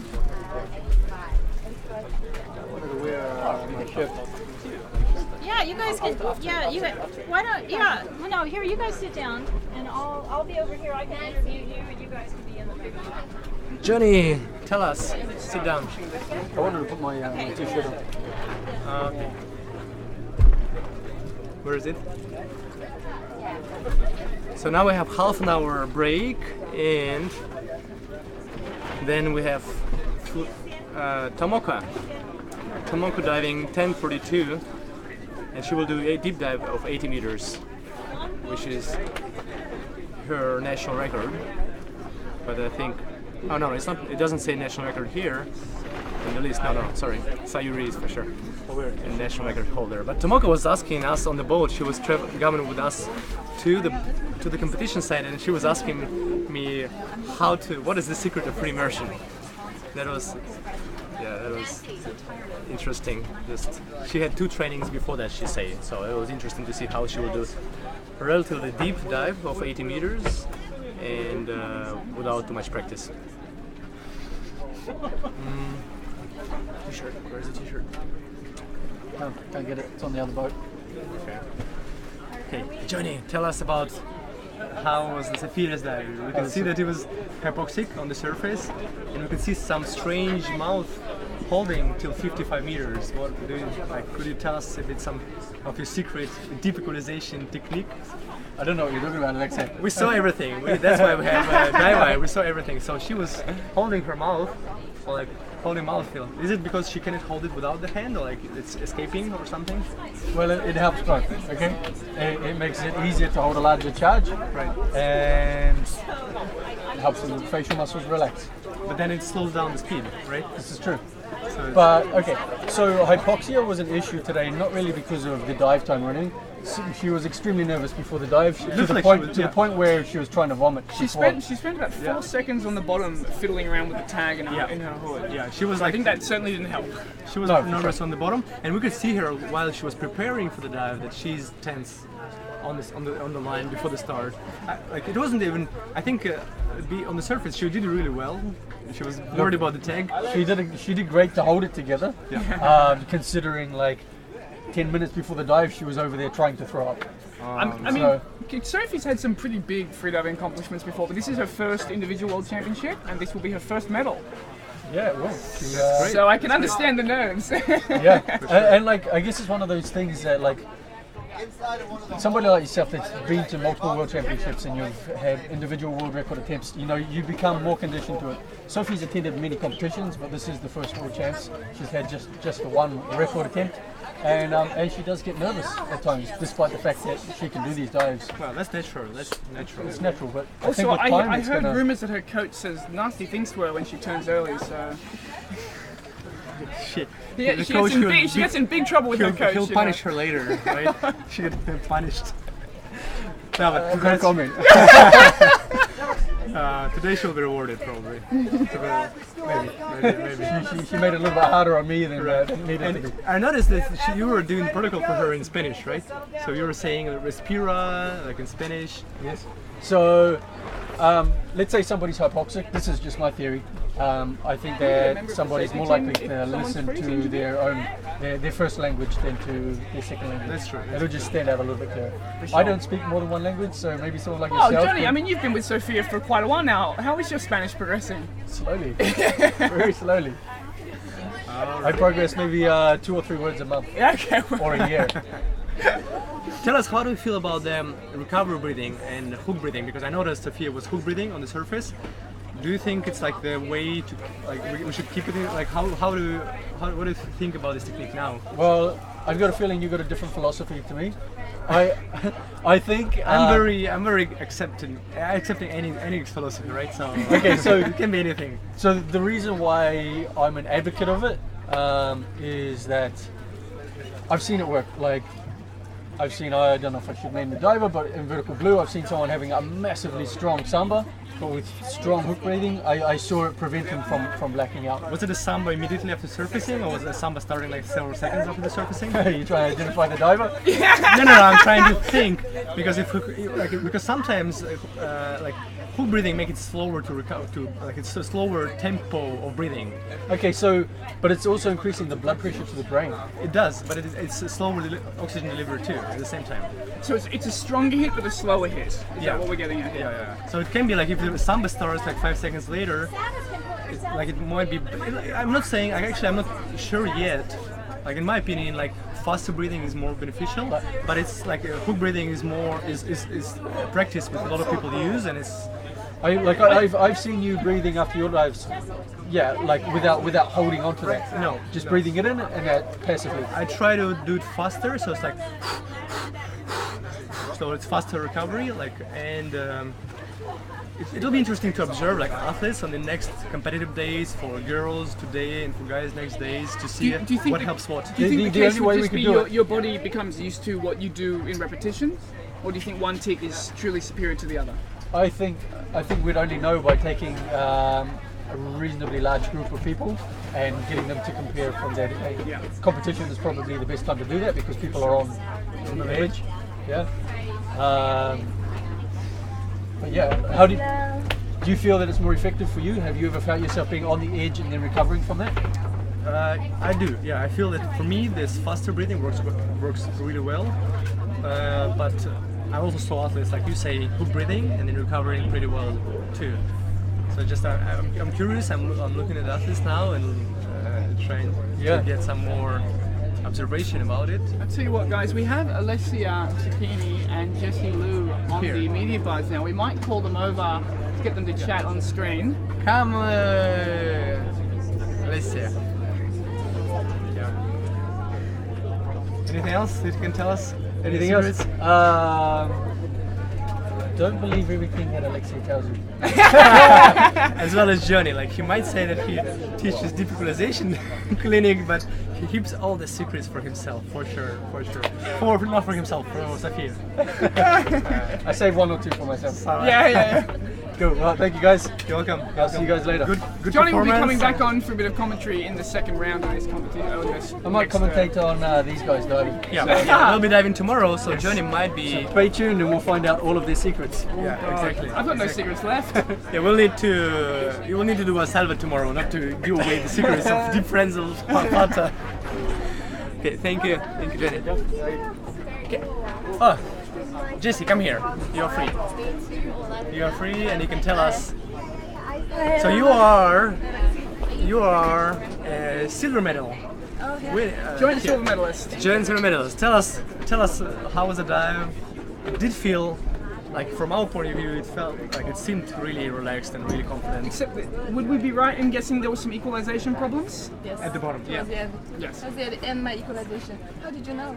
We can see on the diver right here, you were like stretching and trying, like the last meters trying to reach. About 5 meters away, we saw your legs start to splay a little bit, as in there was a bit of tension and it seemed like you were trying to slow yourself down. Yeah.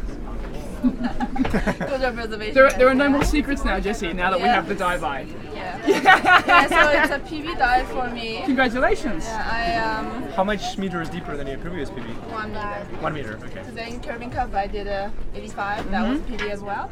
Okay. So I'm super excited about this dive. I think on the way up I was feeling super relaxed. I remember I had a little problem at the bottom grabbing a tag. I think I tried twice. But for me, the ascent part is always the most relaxing part. Really, it's hard physically, but mentally I feel I'm in another universe, and that's really beautiful, and it's different like from... you have narcosis already, a little bit of narcosis. So. Could be narcosis, could be dive reflex. Dive reflex too. Yeah. Do you strong blood shift, like strong blood shift. Yeah. So. Yeah. Do you allow the narcosis to take over a little bit, or do you try to stay in control? I try to let everything just happen to me. I try to just enjoy the feelings. So you accept everything which happens. That's good. That's good. Yeah. So on the surface, I was very happy. That's very good. Yeah. It was fantastic to watch you dive. Thank you very much. I mean, we were explaining about your breath hold. How long is your breath hold and everything? Thank you. It's my first time coming to the World Championship, and considering I'm still a new competitive diver in this arena, it's such an honor to be able to compete with the world's best divers here and just learn. Well, Jessie, now you are one of the world's best divers. Yeah, you had it's your silver. It's a silver medal. You're a silver medalist. Thank you very much. It's it's a surprise.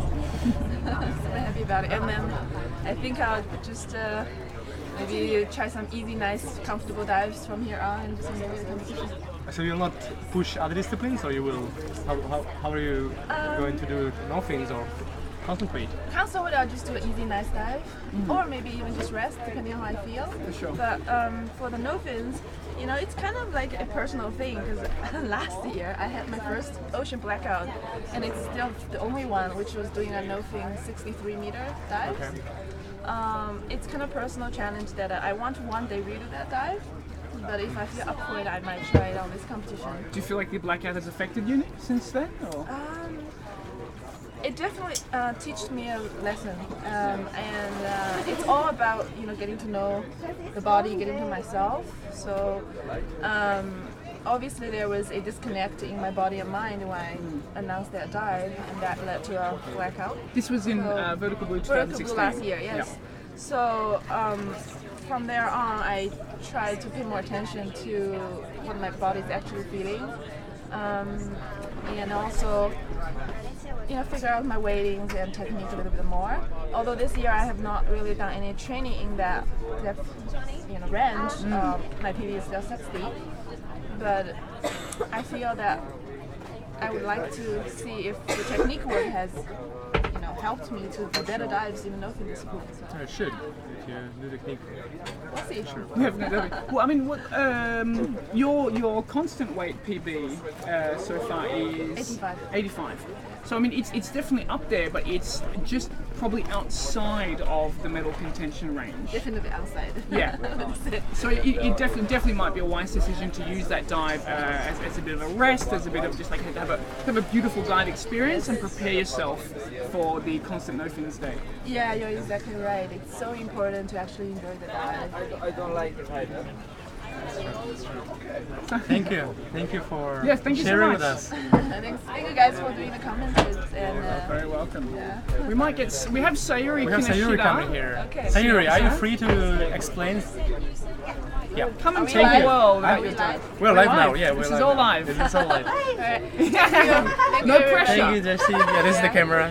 This is the camera. Well, thank you to my good friends in China, especially to Xuanfu Xuan, all my students and my colleagues in China, and my sponsor Best Dive in China. It's a good time actually to say thank you to the sponsors and friends and parents and partners. Hello. It's a beautiful day out here, so look forward to more dives coming up. Yeah, and then let's have Sayuri. Sayuri, come Sayuri, here. Come sit down. Thank you, Jessie. Thank you, Jessie. And congratulations again. Yeah. It's actually 7 minutes before Tomoko dive. Okay, so we're 7 minutes until the next dive, and we are joined now by Sayuri Kinoshita. Sayuri, you might have to get a little bit closer to us, Yeah. I mean, I know that Alex has this is big the legs, camera. but... You can. We just said to Jessie that you can say hello to your friends, to your family, to the camera, use it as like an online like moment of glory or something. You can speak Japanese. Japan is at midnight. Midnight. I'm sure everybody just still watching live stream because everybody's cheering for you. 風邪ひいたけど潜れたよ。Tell us about your dive. My dive was so nice. You looked very comfortable and very strong. But my sinus was so horrible. So I was worried about my sinus. So ear equalization was good, but the sinuses was not good. Not good. I hear the sound. I was worried about that. Just try. I was like, just try. Have you been living in a house with aircon? Have you been staying in a house with air conditioning? Yeah. Yeah, it can be challenging. You need to block the air conditioning for freedom. Okay. And we saw there way up in the surfacing you were not even hypoxic. You were like super fresh. I didn't feel. You didn't feel. Good. So now the limitation for you is only equalization. Is it correct? Well, I mean, yeah, I think so. But I mean, I wouldn't say it's a very big limitation, given that you did 96 meters constant weight in vertical blue earlier this year, right? Right. 97. Sorry, 97. So it's not like you have sinus equalization. Sinus equalization is a problem. This time is not as good. No. Well, we've all been speculating about what the Japanese team are up to because they all train in secret in the afternoon. No, it's not secret. We are just talking about, we were so, like, how do you say, talk too much. So if there are many athletes, we have to be quiet. So. That's why. So you don't want to distract other people with your loud talking. That's But that's true. In vertical blue, I can confirm that the Japanese team was always the loudest one. When they train, it's like there is like. It's like I don't know. You watch their Japanese anime or something, or it's like, Hanako definitely. Hanako, I feel like I'm watching Pokemon again. Pokemon, yeah, something like Pokemon. Yes, Pikachu. Exactly, Hanako is Pikachu. Teletubbies. Yes. Teletubbies. Teletubbies would be good too. Teletubbies. I know. Thank you, Sayuri. We're going to introduce our doctor. Okay. Thank you, Sayuri. so much, Sayuri. and congratulations on your beautiful dive. Bye. Maybe Hanako is watching. Yeah. Thank you. Welcome. We got warning by judge that we're too loud, and that's again connected to the Japanese athlete. That's why the Japanese athletes say so loud. The Japanese athletes so loud. We got our first diver here on It's the not blue. us. It's Japanese. It's Sayuri. We just speak at the volume of the athlete. Yeah. Okay, Exactly. on the blue platform coming up, we have Tomoko Fukuda. She's doing an 80-meter dive with a 3-minute dive time. Yeah, it's 3 minutes before official top, and we have Sofia here. Yeah. You want to tell us like shortly? Like you have 2 minutes to tell us about your dive. 2 minutes. 2 minutes. 2 mines before official top. Hola, where's the camera? So there's a camera. You can say hello to your Hola sponsors. a mi mamá y a mi papá y a my sponsor. Yay. Is it your mom and papa? No, this is my sponsor. Okay. Maybe it's their company. I'm not sure. This is a bank. This is the bank. Maybe it's their bank. No, I wish. How was your dive, Sophie? Well, my dive was really nice, but before the dive I was feeling really sick. We had reports that you were almost vomiting. Yeah, exactly. I was like, ugh. Because of anxiety, or was it like nervousness? What is it? My stomach is feeling really weird, but I think also it was more like I'm not feeling 100%, but I was really nervous. So all together. Right. But you did really well. You did really. Yeah, control your. Yeah, because Johnny was looking at me. emotions and stuff. Johnny was looking at me with a really disappointed face, and he was like, "Do you want to DNS?"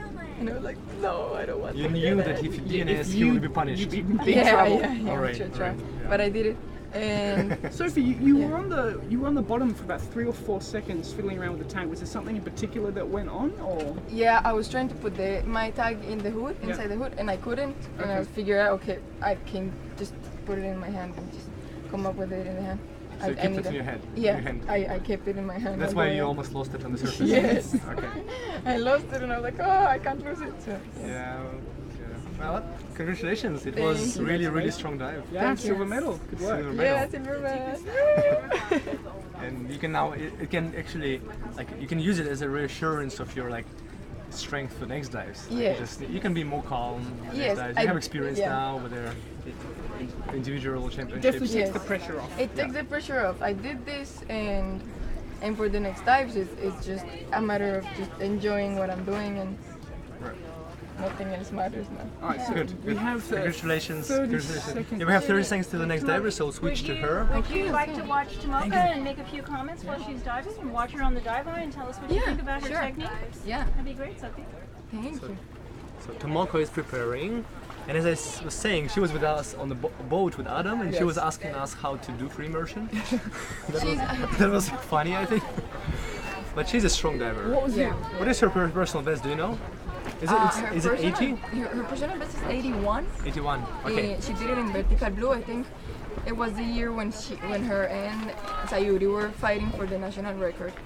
Okay. And I think Tomoko is really strong and really strong mentally, because she can just decide she's going to do a dive that she maybe hasn't done in the whole season, and she just goes and do it. She's pulling down very quickly with a lot of strength. Yes.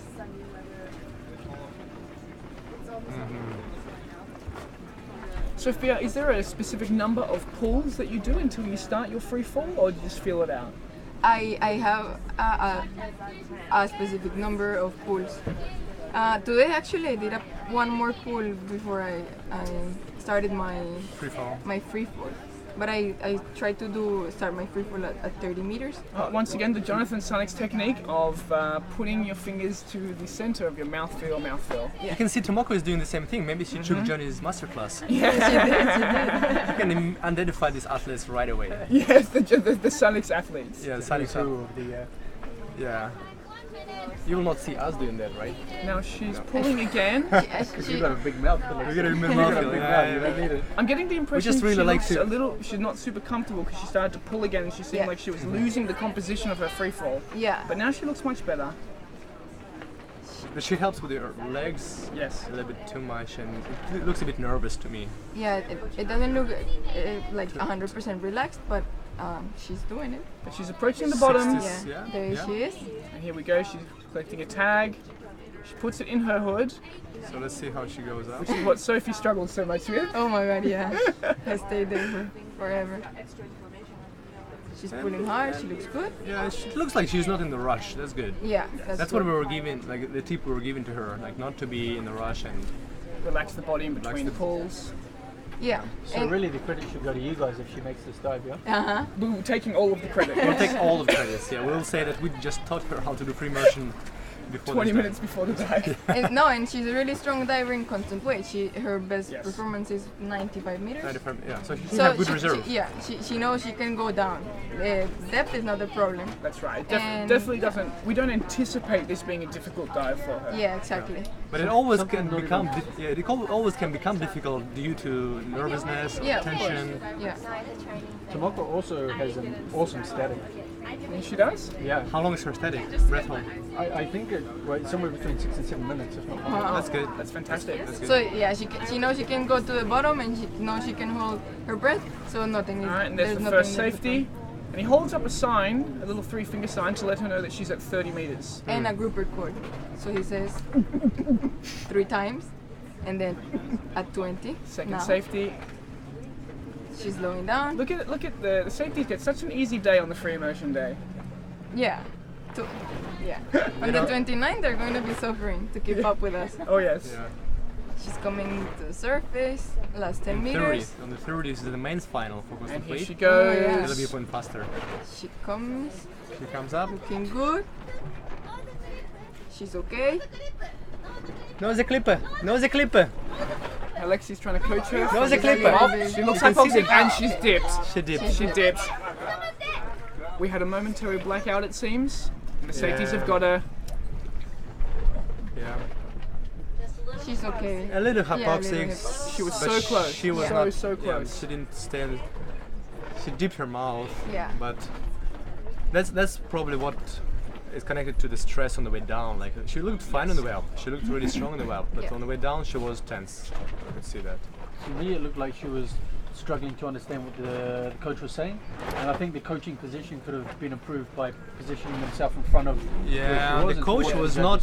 The coach was behind. Yeah. Yeah. So the coach, when he was helping with the protocol, he should be really in front of the. Yeah, of her. it can be very difficult to understand when you're hypoxic like that. You don't fully know what's going on. Yeah. So I mean, any little bit of help can take you a long way. Yeah. This is also like a practice dive for Tomoko. She's focusing in constant weight, so we will see strong dive for her. She looks completely fine now. Yeah, she looks very much recovered. Okay. Sofia dives next. Tapani. My 74 tokaja. meters. Okay. It was nice. I had enough. Thank you. Yeah, you want to go? I think deeper is better, like that, so it's fine. You? Yes. Weird. Okay.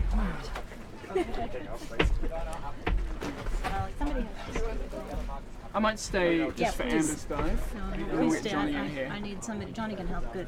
Yeah. Sofia Tapani. All right, over on the white platform, coming up now, we have Sofia Tapani of Sweden diving. She is announced 74 meters in a dive time of 2:35. It's a national record attempt for her. Sophia's been diving well. She is a longtime AIDA competitor. I have known her for a number of years. She, of course, being from Sweden, doesn't have the opportunity to do a lot of training, and in her real life, she is a scientist and medical researcher for the pharmaceutical industry, so she can't just take off and move to Egypt and train whenever she wants to. All right, here we go. The Official countdown, top. and here she's going. Once she gets told official top, she has 30 seconds in which she needs to immerse her airways and start her dive.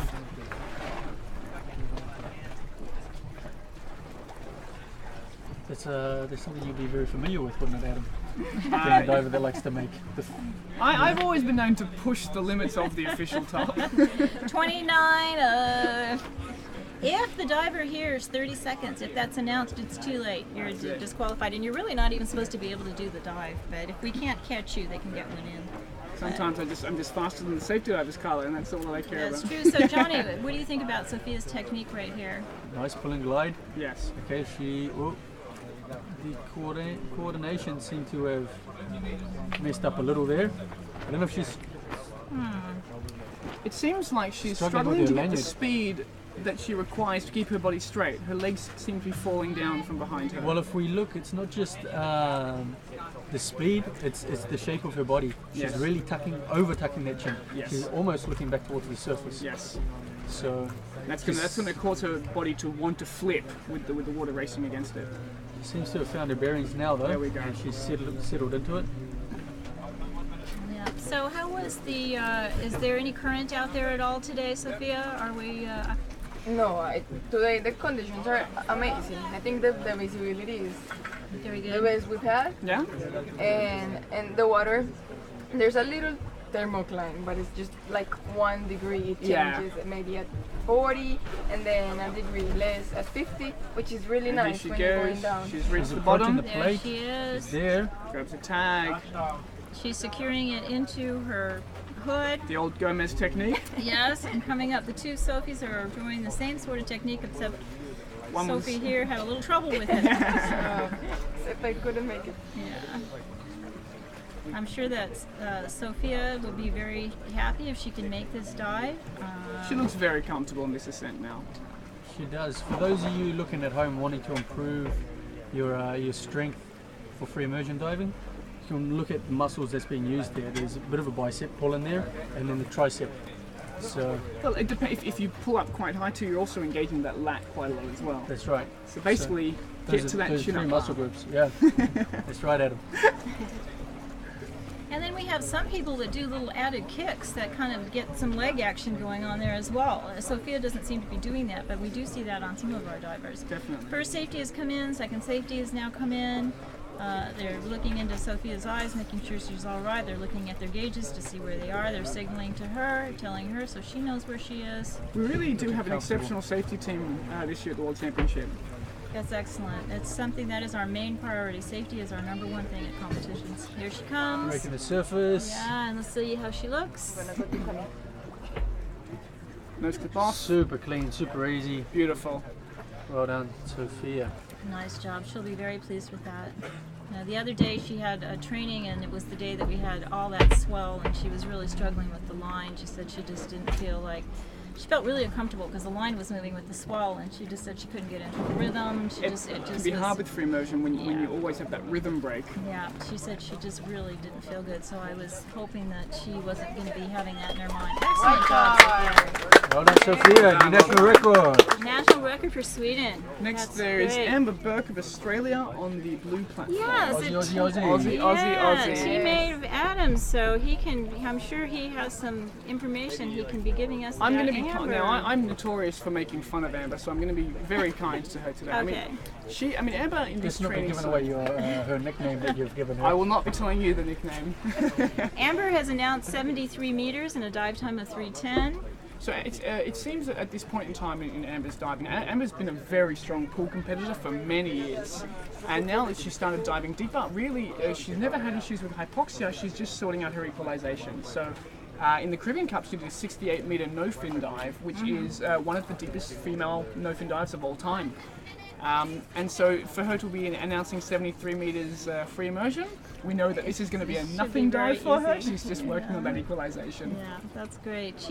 For those of you who don't know, she really started as a synchronized swimmer. That's right. Which is one of the reasons why she's used to doing performances underwater under breath hold. So it's also why she takes a photo very well underwater. Yeah, and she also has a very good feel for the water and control. Yes. You know, if you've done a sport like that or if you've been a swimmer, you just have an instinct into how to move your body in order to get where you need to go with small adjustments, whether it's your wrists, your hands, your ankles. Whoa. Well, we've had someone slip over on the media platform, but they are fine. Yeah, that was that crash you heard. Everyone's all right. We've got all kinds of cords and things up here, ropes and different things. It was just one of our staff from Dive Eye, but they're fine. Still have so that might also help explain her CO2 tolerance and her massive swims in DNF. You know, that synchronized swimmer background. Well, I mean, her dive times for all of her dives are incredibly long. But because at this point in time, she's just not at all concerned with hypoxia. Yeah. You know, I've had some people ask if you know, we see freediving moving into the Olympics in the future, and you know, we've had some different people say, well, you know, they don't want to show it because of some of the issues with a little bit of hypoxia and different things. Well, it happens in synchro all the time, and synchro is an Olympic sport, and they have blackouts and everything. So, you know, we wouldn't be the first one that would be crossing that hurdle to try to for public viewing acceptance. Synchro, boxing. Yeah, you can see in the footage here, her coach Adam Sellers has shaved himself a glorious moustache for the occasion. All right, and here she goes. What a specimen. Now, something interesting that I've noticed about Amber is I believe her lanyard is attached to her wrist, where most athletes would put it on their ankle when doing free immersion. So, personally speaking, I feel like it'd be a bit of a hindrance, but if that's her personal preference, then... I'm guessing she's using an aluminium carabiner, so... And it looks quite long. Yes. We do have a regulation on the length that is allowed in lanyards, but there is some variation. You can have it shorter or longer. A lot of us prefer shorter ones. I do, because I just think I'm not going to get as tangled with a shorter lanyard. But this looks like a particularly long one, but I'm sure it's within the regulation. I like that with this close-up angle, we can actually see her cheeks all filled up with air for her mouth fill. And here she goes into pulled free 37 meters down, which is quite a long way. It's quite deep. It's half of the announced performance. It is.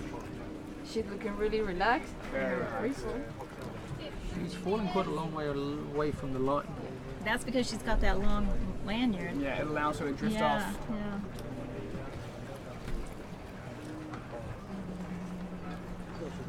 Twirling a little bit. Yep, she's gonna use that little hand adjustment to move Synchronized herself. swimming. That synchro swimming, move her back to the line. She knows exactly what to do with a very small movement. Feet, a little bit of adjustment. So there. she must have heard the alarm there. Alarm. Now this, to my knowledge, is her deepest dive. It's a PB depth. which means this is the deepest depth she's been equalizing to in this training period, and so I think she's going to be really happy with making that. Yeah, she looks really relaxed on the way up. Well, I mean, this is yeah, this is a warm-up dive for her. An interesting point. If you have a look at her head position, it's not super streamlined. She's allowing it to fall over like this, and it's actually making it harder for her. Yeah, I would think so too. She just seems to, she's trying to relax so much that now she's got it up a little bit better. But what would you say, Johnny? Would you recommend more of a neutral position on the way on I recommend more of a neutral position, as if you're just looking straight ahead. As a swimmer, I'm sure you're fit to comment there. What do you think, Carla? Well, yes, for swimming, yes, of course. But I just wanted to hear from you all who are, more free. I am not a free immersion diver. I don't like it. Nobody is, Carla. I know, but I've only done it once in my life, and that was at vertical pool because I was trying to win the competition, and I needed some points. But if you have a look now, she's correct. Now she's got it. Yeah. Getting a bit more of a glide. Yeah. But look at it, it's a very, very long dive time for a 73-meter dive. It is. But she's that's just taking her time. That overall dive time for her, 3 minutes, is nothing to be concerned about. So, no, not at all. Everyone has to decide how fast they want to go with how much oxygen they're burning and how much ground you want to cover. It's really, some people are slower, some are faster. She's enjoying the ride. And here she comes. The safeties are both with her. So, interesting point. This dive time is actually longer than, I believe, Sofia's. 3:16 is that dive time. Very fast, very easy surface protocol. So she's a little slower than what she announced, but not enough to concern the safeties. And we can only anticipate a white card there. Yeah, that looks really relaxed. Is that a national record performance? No, the Australian national record for free immersion is 80 meters. That's Cristina Santa Maria Martes. And actually, she Signs de Santa Maria. It's hard to pronounce for us. Competed here. I've only met her once, and it was at this competition. Yeah. Her husband is from Freedive Utila Apnea Total, and Total. So I met her here. Yeah, she competed. Cristina competed in 2014. Yes, yeah. I was here with you that time. Yeah. She won the competition with Ashley. She did. So coming up over on the white is Camila. My friend. Yes, Sophie's friend, Camila Haber from Mexico. What do you think about a Mexican Spanish commentary? Well, we can do we can have some Spanish for our Spanish listeners, absolutely. Sophie, move over here in my spot. Nobody needs to... How good your Spanish? I'm going to nod a lot and pretend like I understand. Qué bueno. Super. Bueno, Sophie, entonces dinos sobre Camila's buceo y... ¿En español? En español, sí. En English. Los for dos. Everyone too. Emoción liberal. Here we go. Camila es una de las apneístas más jóvenes que tenemos. She's one of the youngest freedivers we have. She's 21 years old. She's 21 years old. She's really strong. Tiene 21 años. She started freediving, 3 years ago? I believe so, yes. Yeah, she started with you. She started doing her instructor course with you, right? Johnny is usually responsible for the freedivers at these competitions. Yeah, isn't that interesting? Yes. We're very proud of that fact, isn't that? I'm very proud of all of my students. Yeah, Camille is doing a 70-meter performance. This is a personal best for her. 2 days ago she did 69. She felt really comfortable and she wanted to try this new depth for her. That's great. Yeah, I was telling Johnny earlier that whether he likes it or not, that I've been calling him Bob Bowman, the Bob Bowman of freediving. And for any of you who follow sports, Bob Bowman's Michael Phelps' coach. Yeah. So that is certainly something, I'm saying that to him as a big compliment, that he is a fabulous coach, and we're really proud to have him in our group of AIDA instructors and trainers. I have to agree with you. I have to agree with you. She has to. Well, Johnny's been telling us a lot of your training secrets while you were diving and while you've been recovering, so it's good to know. So Adam's going to try and see if he can improve his own technique a little bit. Huh? It definitely needs work. There she goes. There she goes. Camila's up. Going with a fair bit of speed. Yeah, Camille is a really strong diver. Yeah, she's strong. She's been training a lot. I've seen her. She does all of her pre-training in the Bahamas, if I'm correct, with her partner Dean Schauch. Yeah, she's been spending a lot of time in the Bahamas. She's been doing pool training there. She is a yogi, so she's been doing a lot of yoga. She was really proud because she can do now a handstand, and that's really hard. It helps with the free fall. It helps with the free fall. it helps with everything, you know. Like her core strength is really good. But she's looking really relaxed. That's great. But she's finishing her university studies, so she's still in school. So she has to divide her time between training and school still. Actually, right now she's supposed to be in school, so she's actually dividing her time here between training and doing online courses. Things. Funny. Ella estudia en Monterrey. Seems like she's having no issues with equalization, and she's approaching the plate. Yes. Wow. Well done, Cami. Okay, very good. And where did she put her tag? I think she's en la pierna. In her leg. That's what that white strap is, right? There's a bit of Velcro on there. That white strap is actually really pretty because it's like a Mexican embroidered. Entonces es como un bordado mexicano muy bonito y tiene un pedazo de Velcro y ahí pone su tag. Nice technique, nice pull, nice glide. Very streamlined. Okay, so here you can see how the head position should be and the coordination of the strokes, pulling and gliding. And as their arm finishes, the reaching forward arm is in a streamlined position already. Just keeping her legs nice and close together. She's a little bit of a flutter kick, so she's kind of letting her legs go. There she is with the safety diver. For safety. Muy bien, Cami. Bit of relief. Coach Dean is waiting for her on the surface, 20 metros, anxiously awaiting her arrival. She's fast. Very fast. Very It's a very fast dive time. Yeah. Coming up. This is almost a minute faster than Sofia Tapani's performance for almost the same depth. Yeah. It is definitely a minute faster than Amber Burke's performance. Yeah. Really good. She looks strong.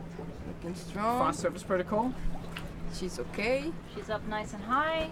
Now she has to show the tag to the judges.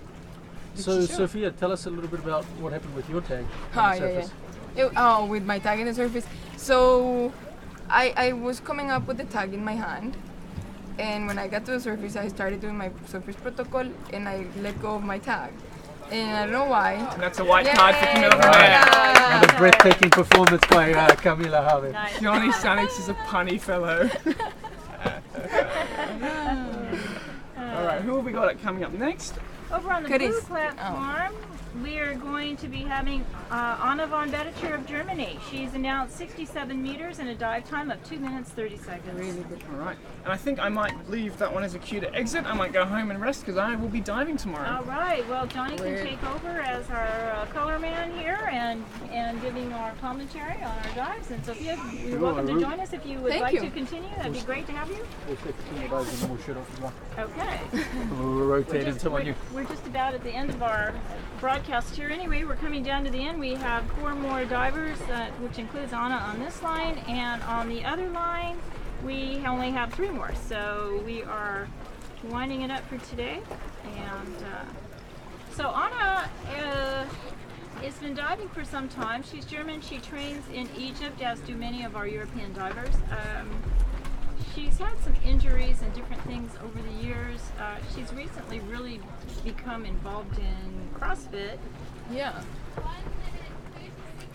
She also had the no limits record? No, the variable weight world record, I believe. Yeah.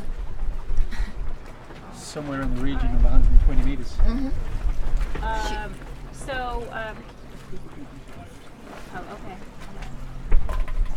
So I've gotten a message from Francesca. She says I should say hello to everyone out there and ask you to join in. And we're glad to have you here. And please send comments to us and ask any questions that you have, and we'll try to answer them when we can. Nice abs, Francesca. We've seen she's been ab diving the other day and caught some of the biggest abalone I've ever seen. Yes, I thought it was like not true. They were huge. So Anna is, she does a lot of work. She's employed by the German Navy, training them. She's a very accomplished tech diver. She has a lot of skills in, so she's been working with the Navy. She has to go stay at the Navy base, and she's a very interesting person. What was her world record in variable weight? She made an attempt in variable weight, I think. She had a tandem world record actually. Yeah. Tandem world record with Andrea Zucchini. Yeah, that's not an AIDA event recognized, but it is something that people, I think it was 100 meters. Okay. Final seconds of the countdown. Do you want to explain people that is looking at home maybe how people take their final breath? Because maybe they see that they're like moving their heads up and down and they don't understand why. So what many of the athletes will be doing is they'll take their final breath, which they're trying to get as full as possible, and then on top of that final breath they're actually packing more air in. Now this is an advanced technique that you should learn from a professional. Okay, and they're using their mouth as a pump, and it's adding extra air to their lungs. Okay, so they're taking more oxygen with them. For equalization purposes, it allows them to either charge their mouth a little bit deeper as well, or just frenzy out deeper. Okay. You can see that Anna is also pulling really deep, 40 meters or more. Maybe she's going to pull all the way down. Okay, she stopped pulling. She's now enjoying her free fall. She's got her arm in overhead position. One up, one down. And she is holding onto the rope to, I guess, allow her to close her eyes. So she's sinking in a free fall. During this phase of the dive, the people are trying to relax as much as they can. She's got her tag, stuffs it in the hood, and she is on her way back to the surface. So she's settled into quite a fast rhythm with a shorter stroke. Yeah. It's looking like she's coming up really fast.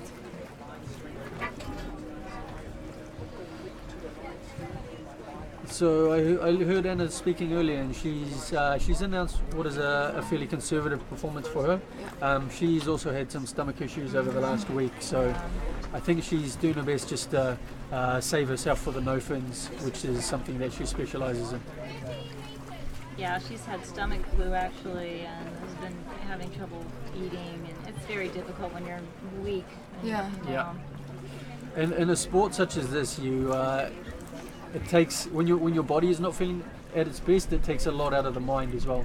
And really, you want to have a strong body and a strong mind to be able to complete these performances. So she's coming up. She's slowing down a little bit. Okay, she looks a little bit fatigued. Yeah. She does. Yeah. Yeah, and here we go. We're breaching the surface, and she's okay, fine. she's actually fine. Yeah, actually she's very strong. I think she was just slowing down. Yeah, she looks just fine though. Maybe she was a little physically tired from the tummy illness, but oxygen-wise, she's very strong. No, So- there was no shake at all on that. She's No, fine. And there's She's a big smiling. smile. Yeah, she's very Happy. pleased. She made her There's a dive. tag. Anna is sponsored by Oris Swiss watches. You can see that. They have been very good to her. She's very proud of that sponsor. Nice job, Anna. Well done, Anna. So white card for Anna, white card for Germany, white card for Oris watches. Excellent. Excellent. So actually, so far, I hate to say anything because I don't like to speak too soon, but we've had one red card, which was surface protocol only for Alenka, and I have the feeling she might protest that. I wouldn't be surprised anyway. Anyone has that option to do so if they think there's something wrong with the call. And then the other one we had was one early turn from Lena. Everybody else has been a white card. So Wow. that's pretty. Oh, a Tomoko. That's Tomoko. correct. Yeah. That's right. Tomoko. She had a red card. Yeah. So Overall, that's a pretty good ratio. Yeah. Considering that it's the first day of the comp and that nerves are more So prevalent. Yeah. So over on the white platform now, coming up, we have Kristen Kuba. She's from the U.S. She's one of our Hawaii divers. This is her first main competition that I know of. I think she may have competed in Hawaii at one of our local unauthorized, not authorized by AIDA competitions. We have some over there that are just kind of fun competitions, especially for beginners. The rules aren't so strict and things like that, just to try to get people excited about the sport. a lot of our Hawaiian divers are spearfishers that have converted and decided they wanted to try to compete, and some of the same skills are employed, but there's also a lot more regiment and rules applied to this than there is to spearfishing. So, but anyway, Christian has announced a 64-meter dive in 2 minutes and 50 seconds. And do you know how is this? Is this somewhere near her personal best, or? I believe it is, yes. So, whilst some athletes are coming here for world records and for medals and for national records, a lot of other divers are coming here just to try and see what they can do for themselves. Mm-hmm. Okay, and this is one of the beautiful things about our sport. You know, you can have people that at a completely amateur level competing with, you know, the best of the best. So you actually, as a beginner, have a chance to meet some of the greatest divers of all time. Well, and not only that, you know, there's another element here that, and Sophia would appreciate this, and you too, Johnny, now that you're living in the Caribbean. We are very proud to have this event in this location in our part of the world. And I know that our team from the U.S. and all the Americas, Central America, South America, wanted to show we're so pleased by sending a lot of competitors. Yeah. Because if we have this and then none of us show up, it doesn't look like we care very much, does it? So I know for Hawaii, that was a really big part of getting together a big team. Yeah, and that's awesome. That's what the sport needs. Yeah. And in the future, I'd like to see that the World Championships are held, you know, in a different region each year. I think that is definitely something we can have. Europe, the Americas, and then something in Southeast Asia or something like that. It would be great. Yeah. So and we just got to get those locations. We've got to get all of our logistics worked out. But I think that's the best thing to do, and make it more fair. You know, people don't have to travel as far all the time. Gets more people involved. Absolutely. And you know, we have a huge growth currently in Asia and Central and South America. Those are our two big growth areas for the sport. And so we need to let those people know how much we appreciate them being in our sport and have some nice competitions closer to home for them. And also the Caribbean has, I haven't done any freediving in the Mediterranean, but Caribbean has excellent conditions all year round. Yes. The water is always warm, so it's really nice to come here and compete and have the best conditions you can imagine. So it's nice to come here. Well, you know, this is kind of a sad thing to say, but the truth is too that the Mediterranean is always a sad place for me to dive because it's so fished out. There's no fish. Here we have beautiful fish and sharks and things to see because we haven't ruined it yet. It's, you know, still a tenuous situation for us with our environment, but every time I go to the Mediterranean, seeing a fish is like an unusual occurrence. So I love what we have here. Okay. And I agree, Carla. So Kristen has settled into her dive and she's looking very relaxed. So it was a nice smooth beginning to the dive, and she's settled into her free fall, and she's not far away from the plate now. So there's the candy cane. She's got hold of the tennis ball. She's got the tag. She's taking her time down there. Very good. Tuck that tag into the hood, and she's on her way back to the surface. She's looking really relaxed, really strong. So she's on her way back to the surface. Kristen dives with her partner Daniel Corval, okay, who is also here representing the USA and will be diving tomorrow. yes, I believe so. I haven't seen the announcements yet. They're not due till this evening, but I would assume he's diving tomorrow. So you can see she started with short strokes, and now she's doing more long strokes, more powerful ones to power her up to the surface. She's right now at 35 meters. She's settled into a nice rhythm, so not too fast, not too slow, looking very relaxed. She's now above 30 meters, and there's her first safety diver. So she'll be happy to see the safety diver.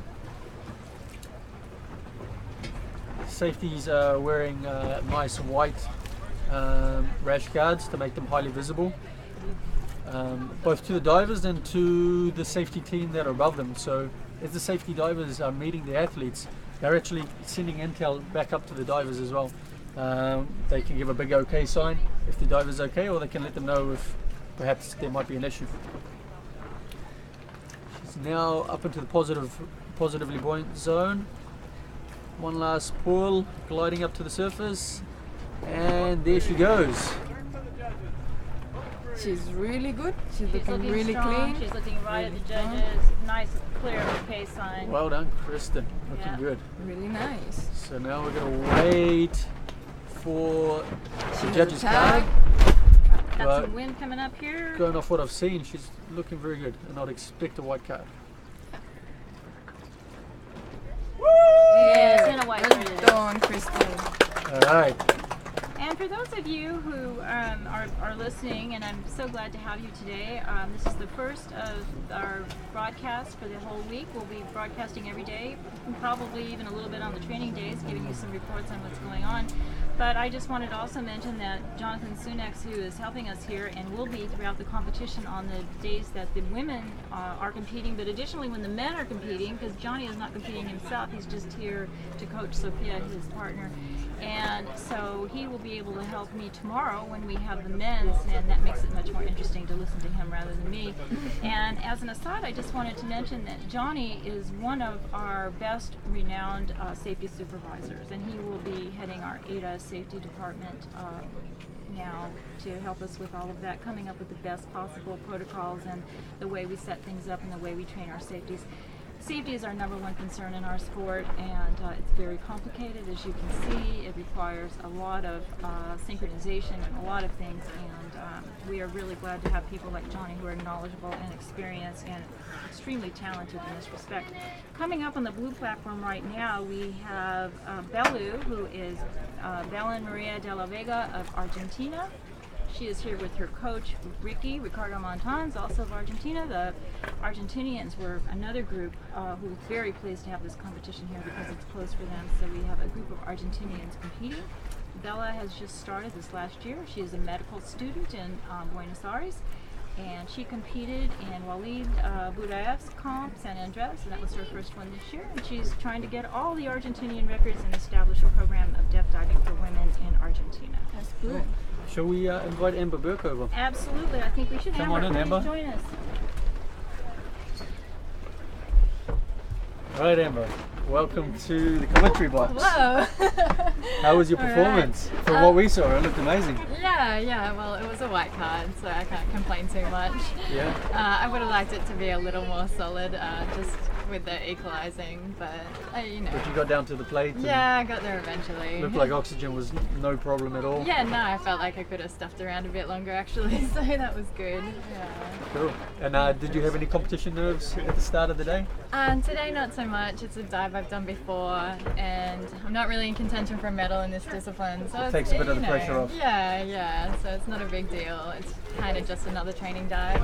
But equalisation practice for the No-Fins Day. Yeah, that's right. Yeah. They need lots more equalisation practice, I think. Very good. Yeah. All right. Do you wanna help us commentate on this performance? Oh yeah, why not? So we're going to announce performance of 61 meters by Belu Vega from Argentina. She's now coming down past 15, 16 meters, the active part of her descent. Right, Amber, tell us what you can see.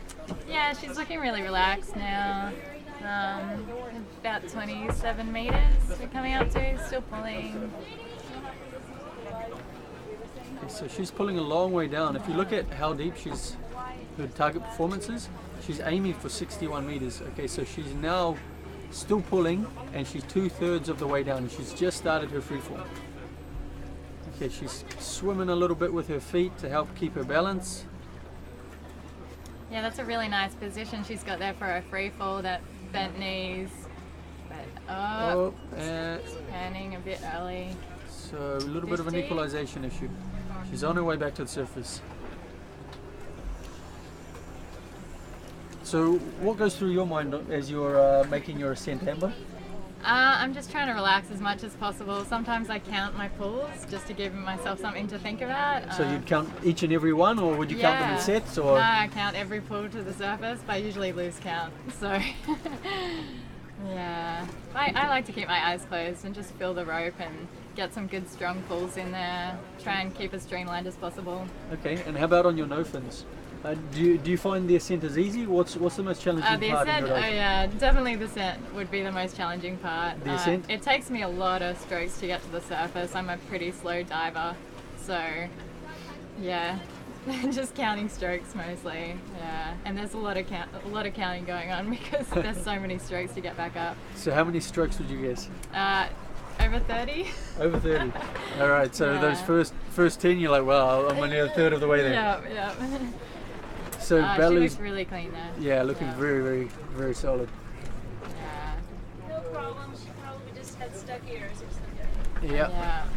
So for many of the newer freedivers, the biggest challenge is actually to get down to the plate. It's equalization. Yeah, that's right. As opposed to breath hold. So yeah.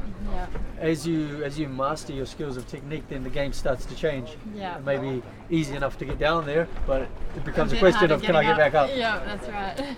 And you know, for her first large competition, nerves come into play, and anytime you're stressed out, the equalization is that much harder. So, you know, relaxation is so important when you're trying to equalize. We can see from Sofia Gomez's dive, you know, like this is not her first competition, this is her first world champs, and still nerves come into play. Still nerves come into play, yeah. So, and it's something that and you know, for some people, it doesn't get better actually. They just become very nervous, and others don't seem to show it much, but that's just how it goes. So now coming up on the white platform. Thank you, Amber. Thank you, Amber. Thank you.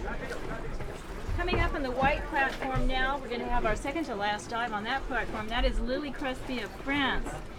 And Lily is been training in a number of places around the world, including Egypt. She's been training with... She currently works with Miguel Lozano, Pascal. Yes, and Freedive Dahab. And Dahab Freedivers,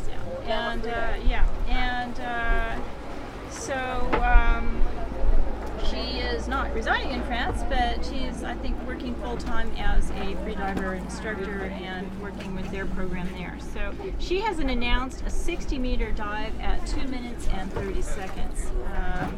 First time I met Lily was in Cyprus, I think, 2 years ago.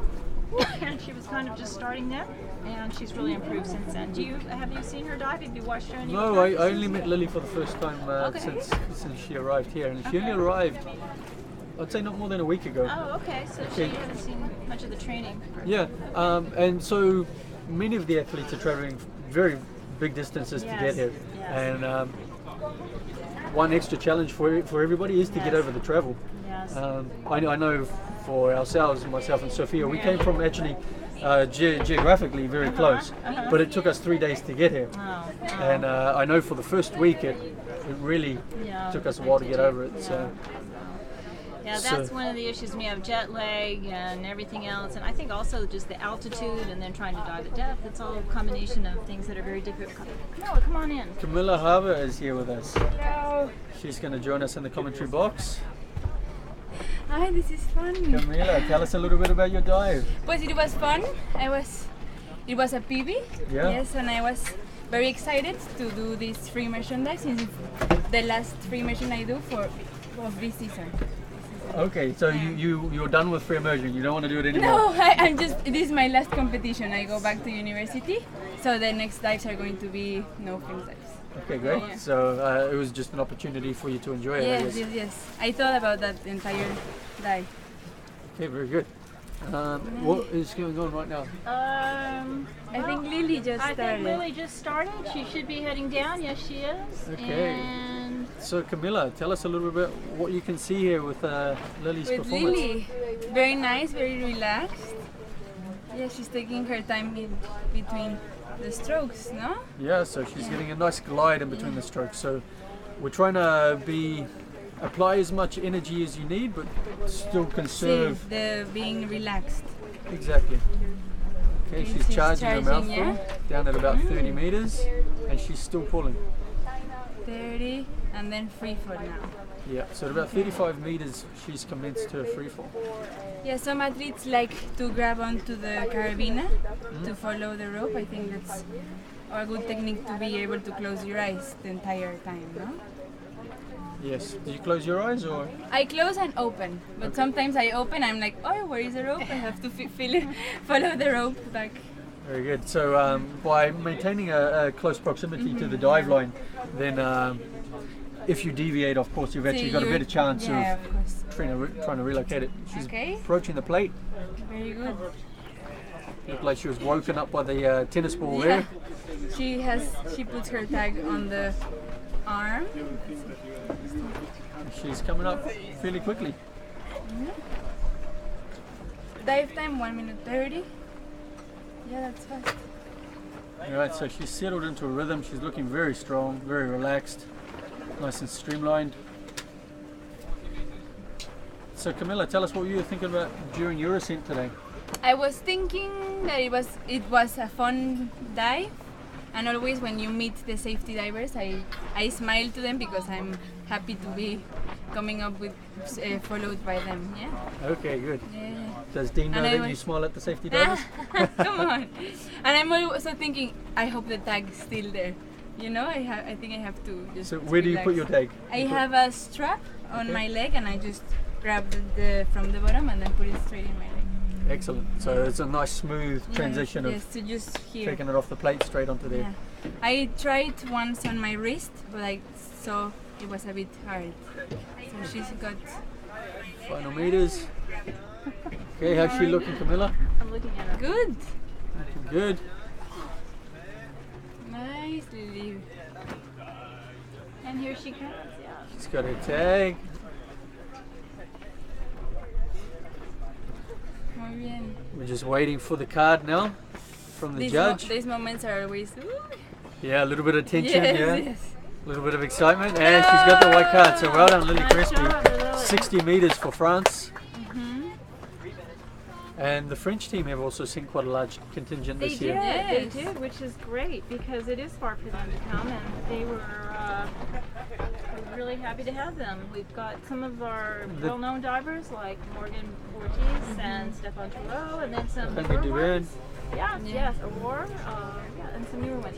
Coming up now on the blue platform, we have Annabelle Edwards of the United States and Hawaii, and Annabelle is competing in what we call in the U.S. the Masters division, and she's going for a national record in Masters. That's for anyone over 50 years old, and we have a separate division for that, and just to try to keep things going, because actually freedivers can, as I can attest to myself, we can keep diving even though we are kind of past our... But you're not a master yet, are you, Carla? Oh, of course not, of course not. So Annabelle was so excited that we had this competition here in Roatan that she wanted to get together, a group of Hawaii freedivers, and she has done that. She's a former world record holder in AIDA. I don't know if you know that. She's been around for a long time, yeah? She's a very good diver. She's a spearfisher woman and she lives in a beautiful place in Honan now where they have a bay that they have competitions, and she has been a huge proponent of freediving for a number of years and really gotten a lot of these Hawaii divers started. So it's really great to see her here. She's one of the legends of the sport. She absolutely is. Absolutely is, yes. Camila. She and her daughter used to compete together, Jessica, and were winners several times of the team competitions because they were so strong in combination of constant weight and in the pool. So see, I heard her talking about training with her daughter. Yes. I think that's wonderful. So Annabelle has announced 56 meters in a dive time of 2:35. She keeps saying that she keeps trying to dive her age, and it gets harder and harder all the time. So she's a grandmother. She has several grandchildren. I think also John, the judge. Yes, he also wants to reach the depth of his years. Yes, of his years. Yeah. We look for different things and set different goals that we can manage, But it's great to. It's one thing about the sport that's really interesting is, you are one of our younger divers, but we have many divers, in their late 30s, 40s. There's probably almost a 40-year difference between yourself and Annabelle. Yeah, and it's something that, unlike, other sports like swimming or track, you can still do it. Which is like Natalie Redman, she was diving down below 100 meters into her 50s. 56, yes, absolutely. Which is incredible, really incredible. Yeah, it's more about staying in shape and staying with it. I think now that I'm one of the youngest, I think that for the sport, the more mature you are, is the better.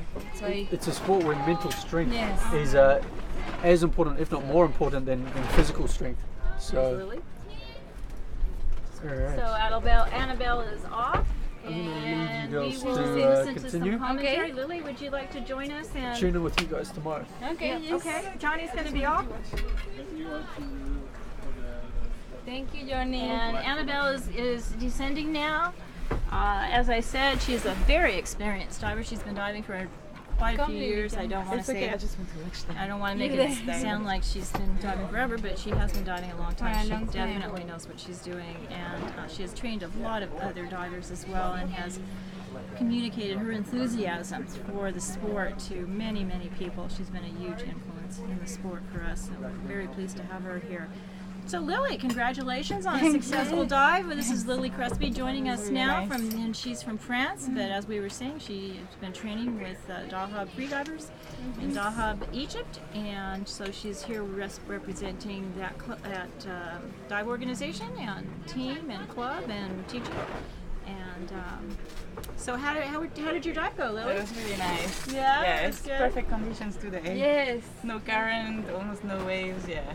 Excellent. Yeah, we've had, I was joking that after the Caribbean Cup we had current day, then the next day there was no Waves. current but there was waves. And then the other day, Yeah, looks like Annabelle's thinking about turning here. No, she kind of turned up. No, then she went forward. Now, okay, I am going to just for all of your knowledge, that right there was an issue with her equalizing. Yeah. And she had trouble with the tag. I'm going to mark this down for judges' review because if you stop and turn your head up, that is against the rules. Oh, okay. So I am going to mark that down, and that's the advantage we have of dive eye, good and bad for our. Now you cannot like hide anything. Can't get away with anything. But you could see this on the bottom plate. Yes, Before, yes, but we can really see it now. here. Yeah. So, but I part of what I'm supposed to do is mark down anything I see, and I just saw something. I am a judge also, for those of you who don't know. Most of you do know that, for good or for bad.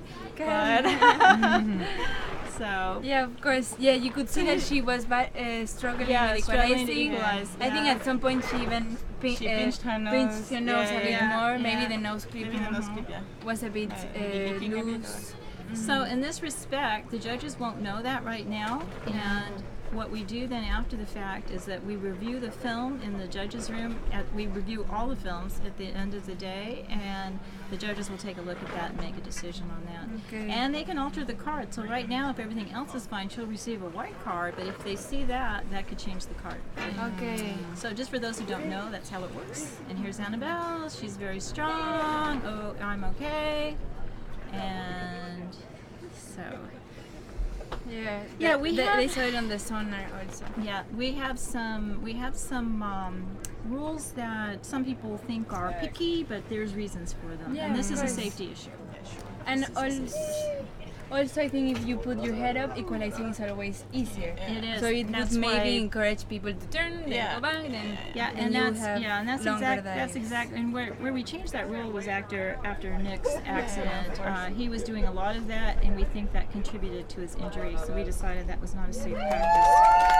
So she does receive a white card, but that one will be reviewed. Okay. So I can guarantee it.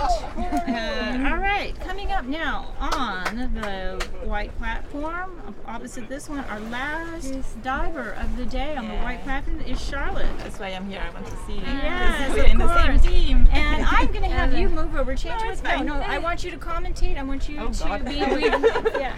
So let's change positions. I'm sorry for It's the fun. view We here. just explain what's happening in the dive. Yeah. So Charlotte is on the line now. She has announced 50 meters and a dive time of 2 minutes. Charlotte is from France, and Lily, who is also French, will be giving us some information about Charlotte and commenting on her. I don't know her that well yet. Actually, it's the first time I meet her. I was going to ask if you trained with her before. Not at all. Okay. No, I just met her here. But it could be a good opportunity to talk about next year's Team World Championships. Yeah. But I think she's quite new to depth. Like, well, at least it's the first time that she applied for the French team for the depth. For the depth. Okay.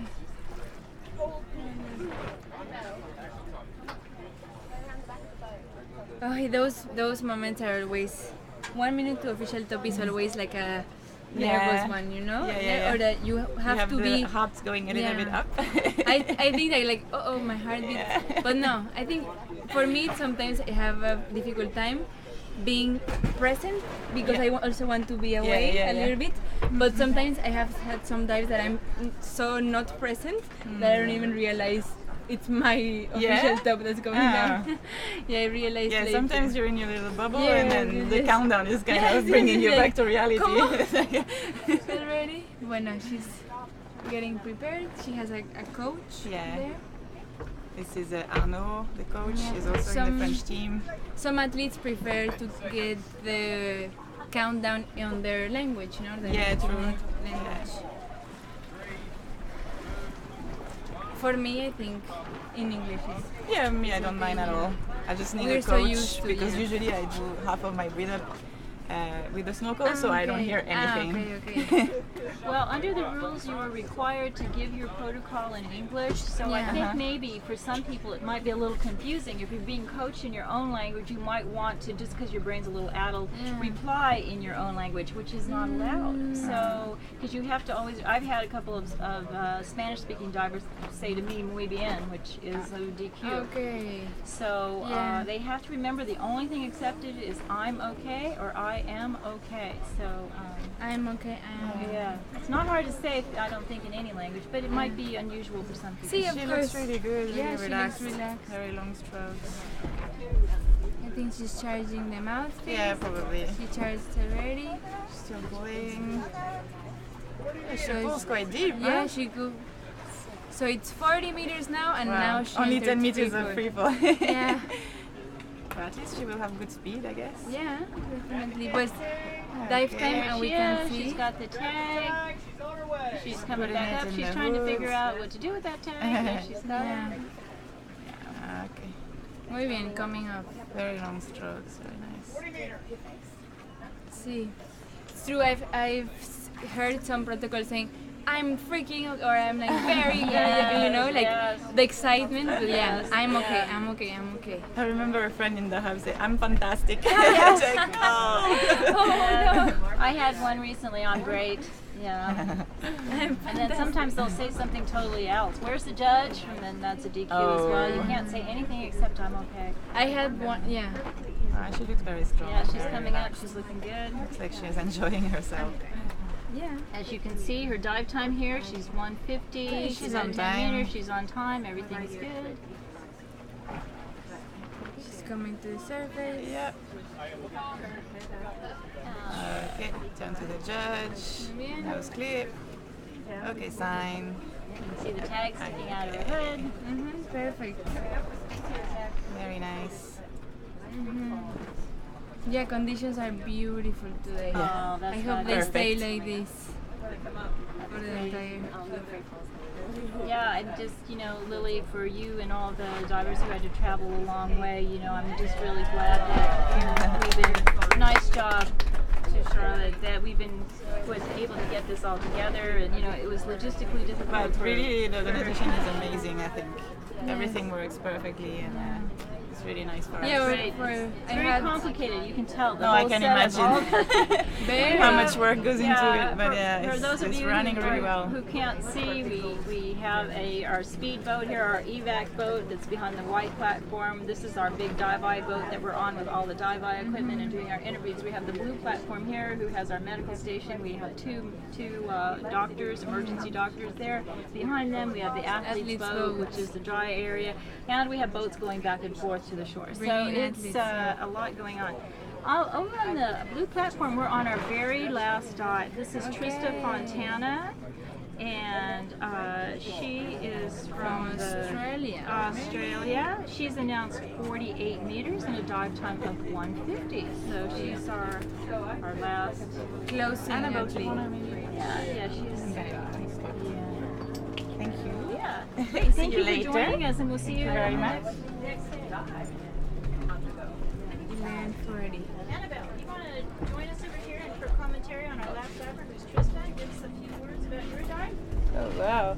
Yeah, I'd like to see what happened to me at the bottom. That was so fun. Did you? Yeah, we saw it. I was able to equalize up with my head up. So we have Annabelle Edwards joining us, famous, well-renowned Annabelle Edwards, world record diver, and we're really pleased to have you here with all your team from Hawaii. I was telling all of our viewers what a huge influence you've had on the sport, bringing so many new people into it, the spearfishing community in Hawaii, and the training facility that you have there at Hono now and in the City of Refuge, and just with what an incredible person you have been, and it is so much appreciated for all three divers, and we're so glad that you're here competing again with us. Wow, thank you so much. Wow, that's how I feel. Like I've had to make a nest for all my little pod of divers, and they all come from all over the world and dive over in Kona now with me. Yes. Yeah, Kona, Hawaii. I hope I have the opportunity to come over there. Yes, I hope you do too. You're invited. Thank you. Yes, and not only that, but this year we're really excited about getting more of the masters level divers, divers over 50. Okay, I'm 65, so I'm doing pretty good. Yes. I should be able to dive my age, but I was telling everyone that was the goal. Yes, that was my goal. But I got a really bad cold, and I've had some equalization issues. I can hear you a little bit. Well, on this dive, I was going down. It's just like piece of cake.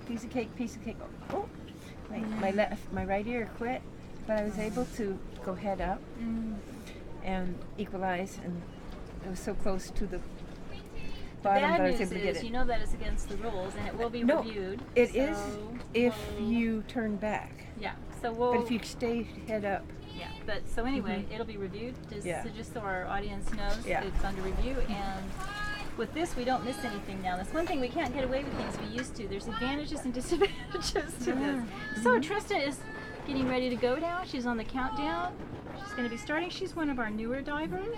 She's from Australia, as we mentioned. And I don't know if you've had a chance to meet her, Annabelle? She hasn't been in Kona. No. Okay, and she's a lot of the Australian divers have trained. They came to Kona on the way to Roatan to train. Great, and here she goes. So Annabelle, give us some commentary here about... She's playing around. She has a mask.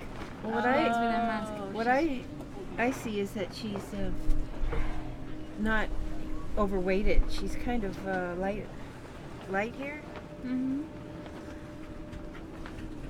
She's diving with a mask. That's nice. I like to dive with a mask. So normally I do. So she kind of pulls, equalizes. Now she's into her free fall. She's at 38 meters. Her dive time is 44 seconds. She keeps her hand on her nose to stay equalizing. Yes. But that also helps slow you down a little bit so that you can equalize. There she's at the bottom plate, got her tag. You're just going to jump off the bottom plate. And you know there is no rule against that. You can actually push off with your feet. I've had questions about that, and that is not against the rules. So for those of you watching, you wondered about that? Yes, that is allowed. Only in free immersion, or is that anytime? You can do it in CNF too. Constant. Oh my gosh. We wouldn't want you doing it with a fin on. Break our cameras and everything. But yeah. That it is or allowed. hurt your fin. Yeah, that it is allowed. So I found that it's very interesting that the U.S. has some close community that you organize your own, like the Master Club. It's very nice. It's still a small sport in the U.S. compared to others, and surprisingly with the number of people we have and the amount of ocean we have, it's not grown as quickly as you might think, and I think it's because it's just that I don't know, we're more focused on swimming. Here she's coming up. Here she is. Here she comes, and let's see how she looks. She looks very strong. She gave her protocol. She looks just fine. Very easy. Very easy. Yeah. No problem. Very well. Just be a second. She has to wait for the judges. Let's see.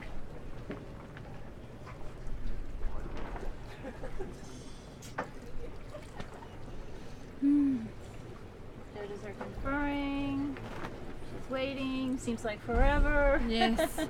Always feels like forever. She's got the tag. She's happy. Bravo! And that's it's a wonderful way to end our first day here. Yes. Thank you all for joining us, and we will be back tomorrow morning. We had an excellent day today. We had a majority of white carbs, very strong dives. I thank all of my helpers here for joining us, Camila, Annabelle, everyone who came by to say hello and give us a little report. We will be here the same time tomorrow, 8:30 in the morning. So any of you that want to comment when the men are out, you're welcome to join us and say a few words and make some comments about the dives. So Thank you so very much. Thank you. Carla. Thank you, Carla, for our taking care of us. Our AIDA Yes. president. Thank you, Yes. Carla. Thank you. Hey. Vamos.